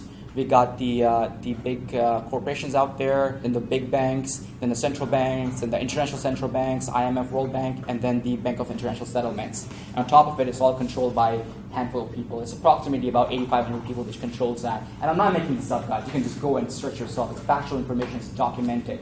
We're just not going to get into details in this presentation, but it's all out there for you to see. And you can see how the control is funneling down, and all the wealth is getting siphoned up to the elite, all the wealth and resources. These are a few of the verses which are in the Quran as well. I'm not going to talk about them. I'm going to just leave them on there on screen for you guys to think about it from whatever we talk about, and how do you see them kind of fitting in into the whole picture of things. Yeah. And that's pretty much about it. Thank you. Thank you so much. I think in the interest of time, let's take a break. We have pizza served already with the drinks, and you're allowed to bring them back to your seats. And we can have a Q&A after that up to 4. Till the hot room till 4. I have to rush for something else. I just want to thank all of you for really a wealth of knowledge that you dispensed today. I have only one question. Majority of these things are well known, and we know that we are drowned in a system which is not correct, and which is making poor more poorer and rich more richer. What is the alternative? All of you as intellectuals have to set up a plan. You have to devise a system to come out of this system. So first let us have an alternate plan, and then a plan to implement it, because if you try to touch this system today, the whole thing will collapse, the economies will collapse, people will lose jobs. It's a very delicate thing, and it's a reality, ground reality. We should never overlook the ground reality. I expect you guys to sit together, pool your resources, come up with a viable plan and an implementation plan. Thank you and have a wonderful day. Thank you. I agree with him. Yes. And I also wanted to ask that, is this happening all over the world? What about the Muslim countries such as Saudi Arabia? Yeah. So, I mean, the gentleman over there, you guys can add on to it. He brought really good points as well, that fine, it's all well and good that we talked about this theoretically, but where's the practical implications of the stuff we talked about? So essentially, there are some movements out there in the Muslim world, especially in Indonesia and Malaysia, where they're actually physically using the gold dinar and dirham The World Mint Organization is one of them. They have actually a website you can go to as well, where they have about, I think, close to about 500 different business vendors where they accept the gold and dinar. So it essentially has to start off with the grassroots as well. That's just one of the avenues we can take as a grassroots movement, where we can all kind of, if we have that kind of setup in Canada, let's say, where we have a lot of businesses, we all probably know somebody who owns businesses, they start accepting, or we can get the gold minted here as well. It's not hard at all. It's just a machine which costs you about $1,000. You could mint it at home. Regulations and everything else, that's a whole different topic. But, it has to start with the grassroots. You guys want to add? Yeah, so understanding the shift from the fiat standard to the bimetallic standard, the gold-silver standard, which is as those brothers mentioned, it's it's an obligation for the state to deal only in gold and silver, right? So this has to get into sort of the reality of the Muslim states. The Muslim states are, as I think Brother Ali mentioned, was that really the colonial era continues in the Muslim world, right? Like really, if Saudi Arabia, like we saw the recent with Trump's visit. That like they're going to pay $120 billion for weapons and things like that, and the monarchy was set up by the British to fight the Ottomans, and so you have to understand that the current Muslim world is they're colonial appendages. Like in Pakistan, they have FBI, which is domestic, right? Like they have domestic offices in Pakistan, for example. So the move to a bimetallic standard is a revolutionary idea where you're completely saying the emperor has no clothes, meaning you're ending Pax Americana. Like if Muslims unite and they implement this, it is a huge shift, which is not something that can be done incrementally, and it's not something that America would tolerate, right? That as that. So the move to a bimetallic standard must be part of a larger project to move the whole system to be Islamic, because you can't just change the bimetallic standard in isolation without changing the whole economic system, which is, as sort of has been discussed in this conference, is a distributive model, which would change the way the society works. Like the elites won't have the same power as that, and so that's where it goes back to that. This is the work of Rasulullah sallallahu alaihi wasallam, where he challenged his elites at his time, and ultimately he called the elites to implement Islam, and the people that accepted him were the Ansar in Medina. So we're looking for the Ansar of today. Whether it's the generals of Pakistan or Turkey, to answer this call and to implement Islam in a comprehensive way. But I think the key point is to understand it's not an incremental, gradualistic effort, but rather it's a complete paradigm shift where we completely move away from the rule of the West, the capitalist influences, and we chart a destiny solely based on Quran and Sunnah, and that's really essentially what the key power brokers in the Muslim countries must actually adopt that as a paradigm shift. I just want to add something, that in order for change, you need a vision. So for example, what I was presenting and what the brothers are presenting is a vision. And so you have a goal, and then you work towards that goal. Now, you have a vision, and you are kind of trying to create awareness, because if you don't have awareness, then how are you going to move towards the vision? You have to have an awareness of the vision, and then you have to kind of think about it, how you're going to move towards it. So between you and the vision, there's a gap. So once you have the awareness, then you may start moving eventually, start implementing things. So right now we're at a very early stage. You could say it's like Jahiliyyah. Basically, the world is in a state of Jahiliyyah. And we have to make people aware of this. And once you make people aware of this, remember that who do we worship? We don't worship human beings. We only worship God, and He's the one that has all the power. And we have to put our trust in Him, and not worship, so-called temporary powers, basically. And once the Muslims start to cultivate this kind of view, once their society start to implement and use reason in our so-called Muslim countries, because in reality there is no such thing as a Muslim country, once they move away from ritualism, mysticism, they really start to think about things in the proper way, then you have a critical mass in the Muslim world. Once you have the critical mass, then things will start to change very fast. Because initially, very few people, if there are few people, nobody changes. But once you reach a critical mass, then things happen very fast. That's what happened during the time of the Prophet too.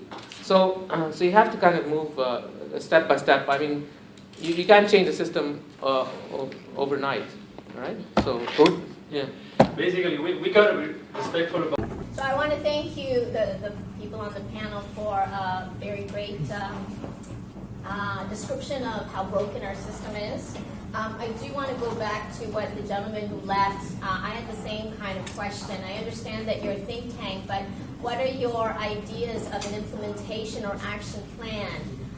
We're in this mess right now. We have a vision of where we want to be, but what are your thoughts at this point about how we get to that goal?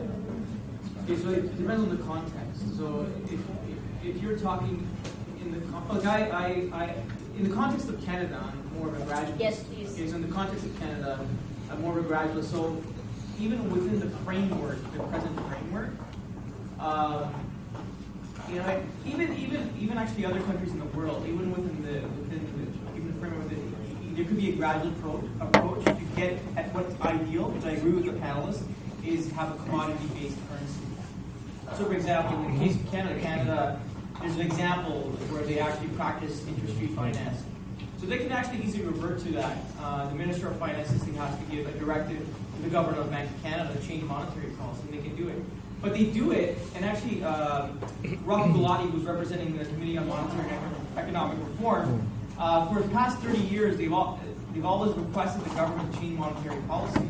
And the same letter says the same thing, that the banking community wouldn't like it. The banking right? Like it, So now the thing is, obviously we're here kind of representing that, and in the Committee on Monetary and Economic Reform, they've been working for years and decades on implementing that this is the way forward for Canada, okay, or in the world.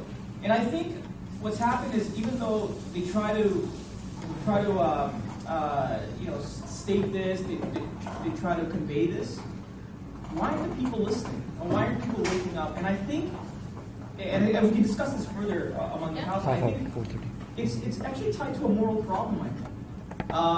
Because if people don't have a holistic view of their purpose in life, they're not going to get anywhere, right? So I think this presentation kind of pointed at that as well, is that it's all related. If you rationally come to the conclusion that there is a creator, and then the creator owns everything, and you're not the owner of anything, you have to kind of do a self-reflection and see where you actually stand, and curb those selfish desires. So it's a two-way process. You gotta kind of look at being self-reflective. See, are you really being objective with yourself? So I think it's one of the reasons we're not moving forward as a people is we compartmentalize things.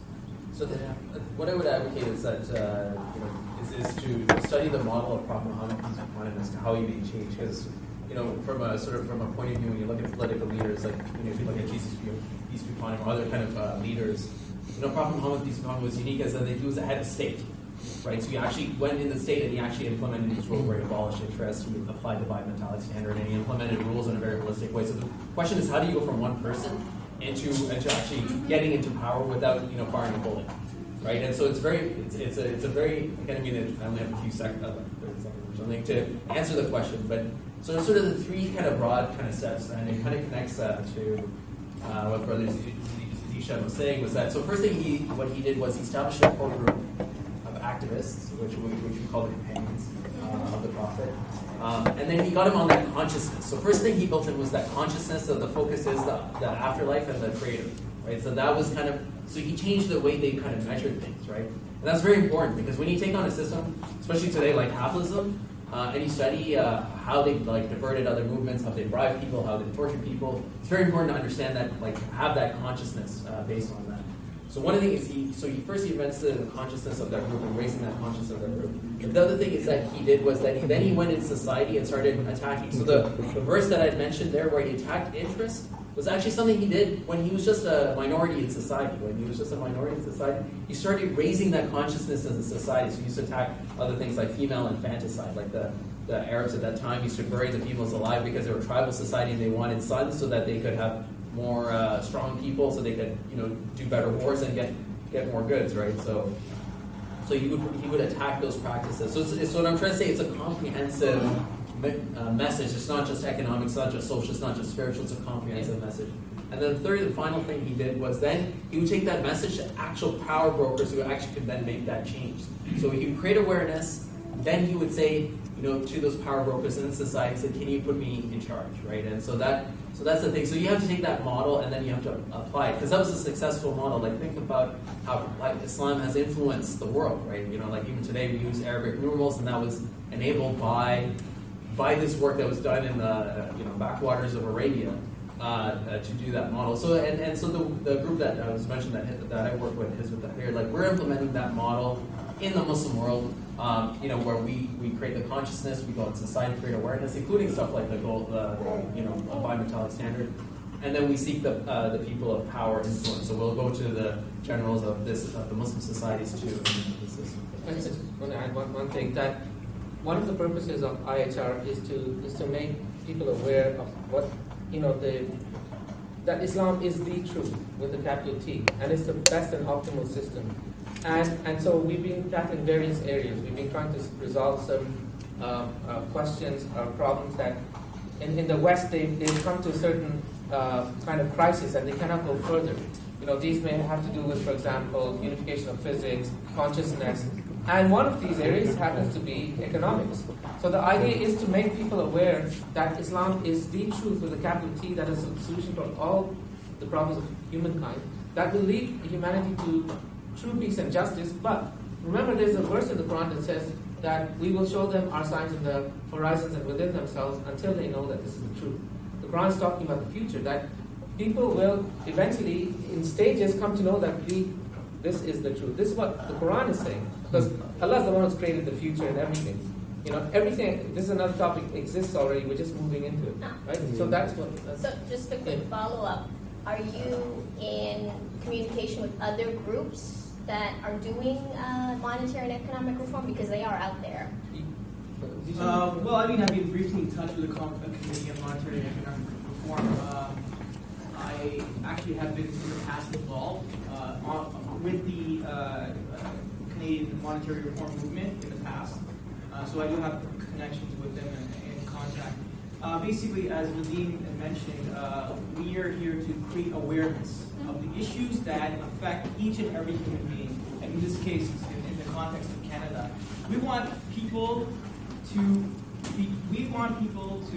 basically empower themselves intellectually and be aware of the issues, right? And then it's their call what they want to do. If they really want a better society, they should take take steps towards implementing that, educate your fellow colleagues that this is what's happening, etc. So, but I have been in touch. I think actually one of the members of the Committee on Monetary Reform was in the audience. So I'm also part of that. Oh, you are. Okay. And also with some other. Yeah, so actually, we should talk more. We should talk. Yeah. Yeah, so I know Paul Hellier and all that. Yeah. Oh. You had a question? Did you forget? No. Okay. Yeah, so basically, Brother Nadeem said that, the West is in a state of crisis over a set of issues. I would further that with, I think the Islamic world is in a state of deeper crisis. I think there is a much deeper crisis of leadership. And it's important that we actually do address these sort of issues, but I think that we don't want to underestimate how complex these issues are and how difficult public discussion of these issues are.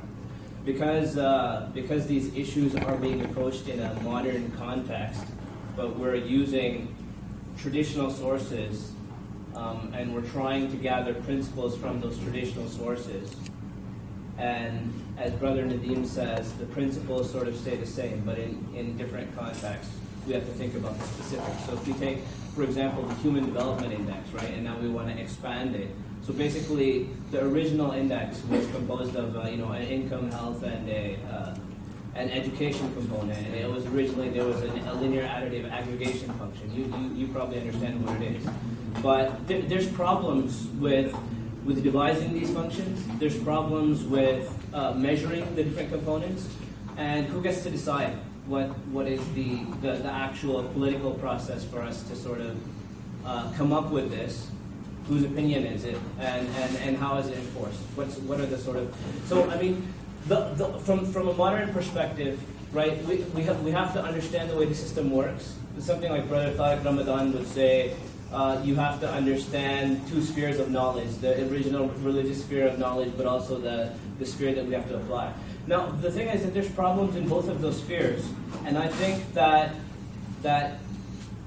sometimes when you're trying to address both of those issues simultaneously, it can get very complex and can get very problematic.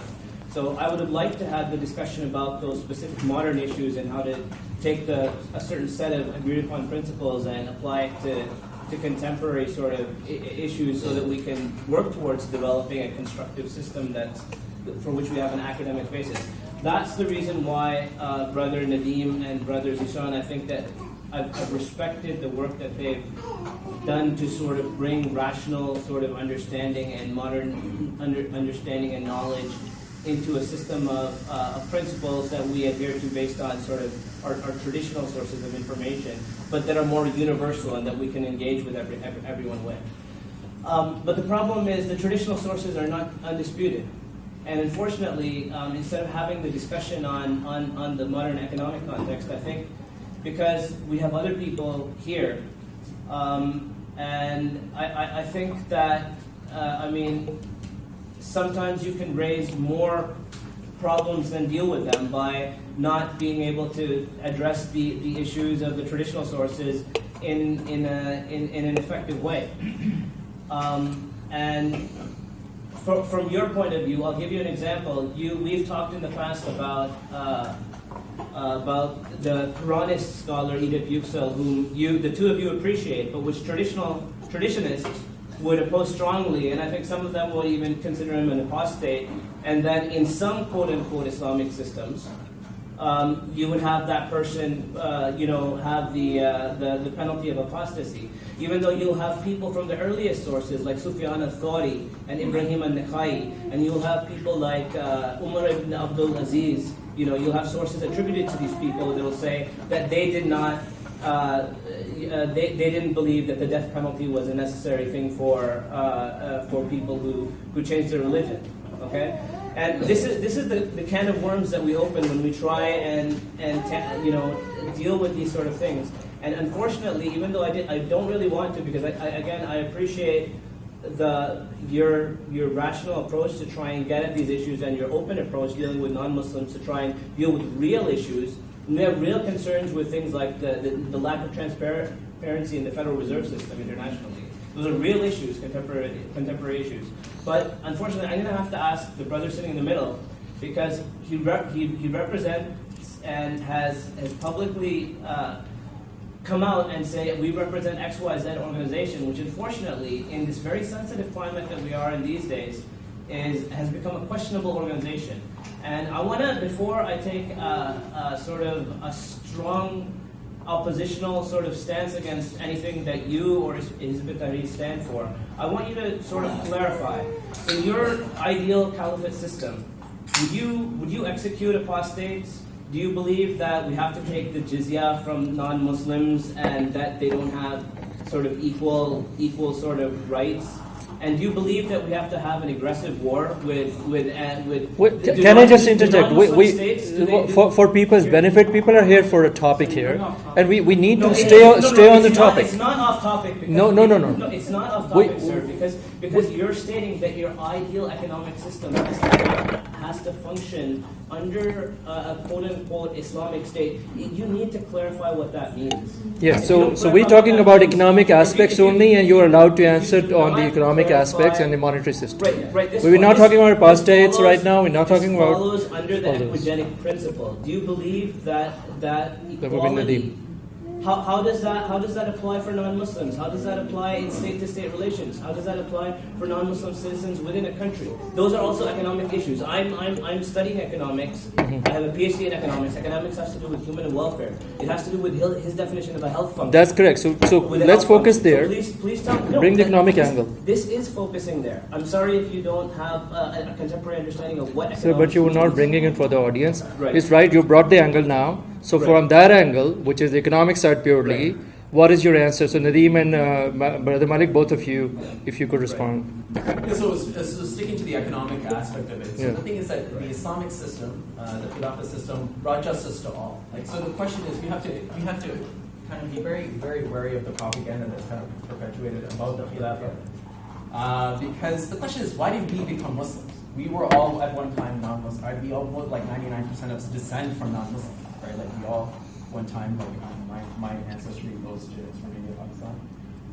And same with the Syrians, same with people in Maghreb, like all across the world. Most Indonesians, most of us were descended from that. So the question is that why did we adopt that? And part of that comes from the justice of the economic system, right? Because the level that when the Muslims ruled our forefathers, they found that this system was the best system because they looked at what was implemented and then they implemented it. And so a good example is the jizya. This is a lot of the haters, like a lot of the right wing, use the jizya as a way to kind of say, well, you guys apply a different tax to non-Muslims, and this is so oppressive, and these types of things. And so the question is that, like, when you look at the jizya tax, what is exactly how much someone would pay? And so actually on my blog on Equi-nomics.org, like I do an analysis of, like, for example, zakat and these types of things, and one of the follow-up things I have to look at jizya. So in the writings that is with here, like what we explain is the actual jizya tax, how much that would be, and roughly for the rich, it would run about $1,000 a year for the rich, and it's graduated for if you're poor or these types of things. So when I do a person who earns about $30,000 in the U.S., about the taxes that they pay is about $4,000, right? So if you look at that, they pay about $4,000. And then in the area, if the non-Muslims pay the same tax that the Muslims pay, which is zakat, they can pay the same amount. So if they want to actually apply the zakat principle, because they're not Muslims, so they don't have to pay zakat. Zakat is an obligation only on Muslims. But if they want to pay the same amount, which is 2.5% of their assets, then they can, if the governor, they can work with the non-Muslims, then they can apply such a tax, right? And so just so it's clear, like, for example, like the idea is the state has a responsibility to non-Muslims to take care of them, to feed them if they're hungry. So for example, when Umar, when he saw a Jewish man begging in the streets, he said, it's not fair that you collected jizya in your youth and that we don't take care of you in old age. And so right away, he was taken care of by them. He went to Beit al-Mal and took care of him. So just from it, sticking to the economics, but happy to answer your questions offline about whatever questions you have about Israel Affair and our coach, and our Shihad on these issues. But from an economic perspective, the idea of the justice of the economic system, it brings justice to all. And let's be realistic. That's why this system was adopted and carried on by Congress, right? Because it was so just, right? Like it was the house of the Khilafah moved to Congress. Like the Ottomans ruled the state. There were converts that ran the state for 500 years. And so I question everyone to question that propaganda they hear about the Khilafah being like this and that, and instead look at its reality and what's things you can independently verify. Mm-hmm. You want to add, or are you good? Yes. No, I said the next question. Next question, anyone? Question I just want to add to these. Sure. Go ahead. The good point was that we need to spread awareness, right? And generally Muslims, they do have like interest, non-interest, banking, like background. They are aware of these issues. To spread awareness, I think we should also on grassroots level, we should invite more non-Muslims that they can have an idea of the debt and the capital system, the fractional banking system, that because most of the non-Muslims, they just are not aware of the intricacies of the interest-based system, right? They just think that it's given to them, and they'll spend their 30, 40, 50 years like enjoying their life, driving and living their life, right? But once they become more aware, they can start like maybe a grassroots level, small movement, a big change, and then they can influence it more at the government level, which are not Islamic. That's good. If I could just add to that a personal relation. 12 years ago, I was the vice president for the largest Islamic bank at that time, called Dubai Islamic Bank. It's also the oldest one. So at that time, the Sharia board was not reporting into the CEO. It was an independent board. And I saw the struggles they were going through. So at that time, They wanted to establish the totally non-riba, non-interest-based economic system and banking system within their domains, obviously, whatever they could do. I remember as a very rather ferocious business head, I wanted to launch one after the other products, increasing the profitability of the bank, because they had never made a profit in 30 years. And that was the reason, because they wanted to stick to the principles. And when my product towards this approval went through the Sharia board, they struck it down and said, no way, because that's interest. And I even tried to charge fees on money, and I became so creative. Okay, only if you spend this much, it's free. Beyond that, absolutely everything was shut down. They had a product called Qard Hasan. It actually existed, which meant they would lend it to people and demand only the original amount after 1 year. How do you make money on that? You don't. The answer is you just don't. You may make a loss, and that's why they were making a loss at that time, I was telling you. So there are struggles over there in the economic system within the Islamic world. We are copying some of the systems from the Western world because they're more advanced. We are at a different stage of evolution. We've gone down. We means Muslim world. They need to obviously come up with, whether we're saying 3 times more problems. Definitely. We are following, we're taking it, what they have, not coming up to his point, not coming up with our own indigenous solutions right now. So, and we need to. Any other question, Yashog? Yeah, I just have a general question to answer. Basically, like we discussed like various different economic policies that exist in the context of the world, and we also discussed how they are projected throughout the world as well, right? My question is open-ended intentionally. It's like what led us to be here, where we are right now? That the world is in such a position where one country can choose to govern the economic policies of the rest of the humanity, basically. For such a long time, it caused such an impression.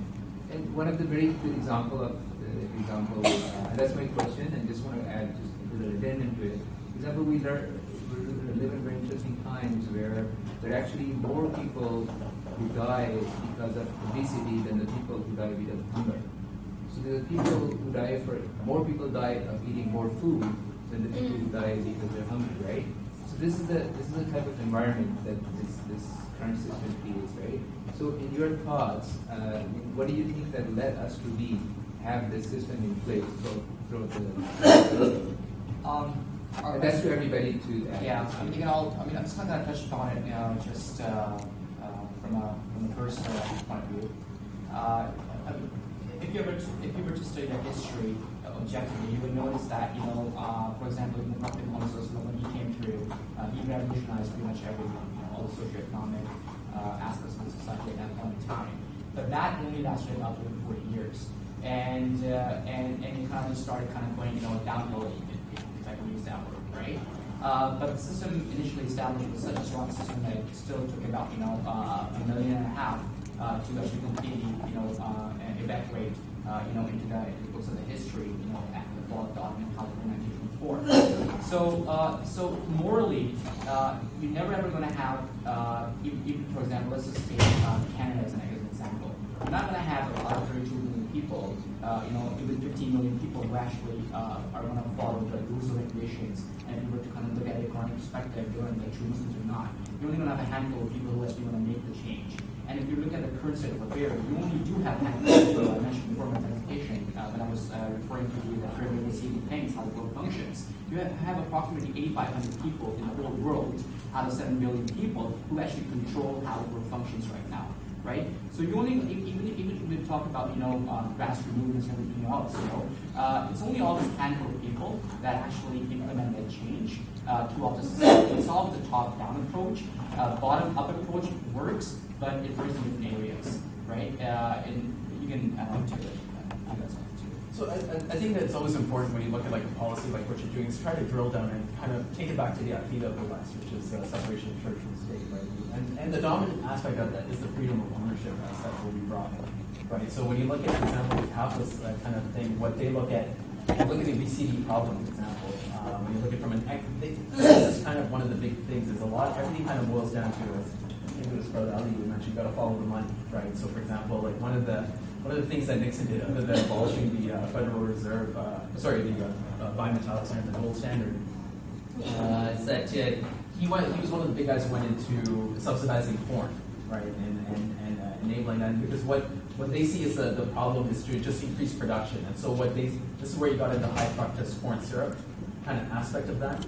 But I think the important kind of point was that the reason why he was doing that was because cane sugar was expensive, and so what they wanted to do was to stop people from riding because they didn't want to feed the stomach. So they brought in this unhealthy kind of substitute, which is high fructose corn syrup, which is in everything, right? And it's if you want to look at the work of Dr. Robert Lustig, it's called The Sugar of Bitter Truth. He kind of goes into and actually goes to the economic aspects of it, right?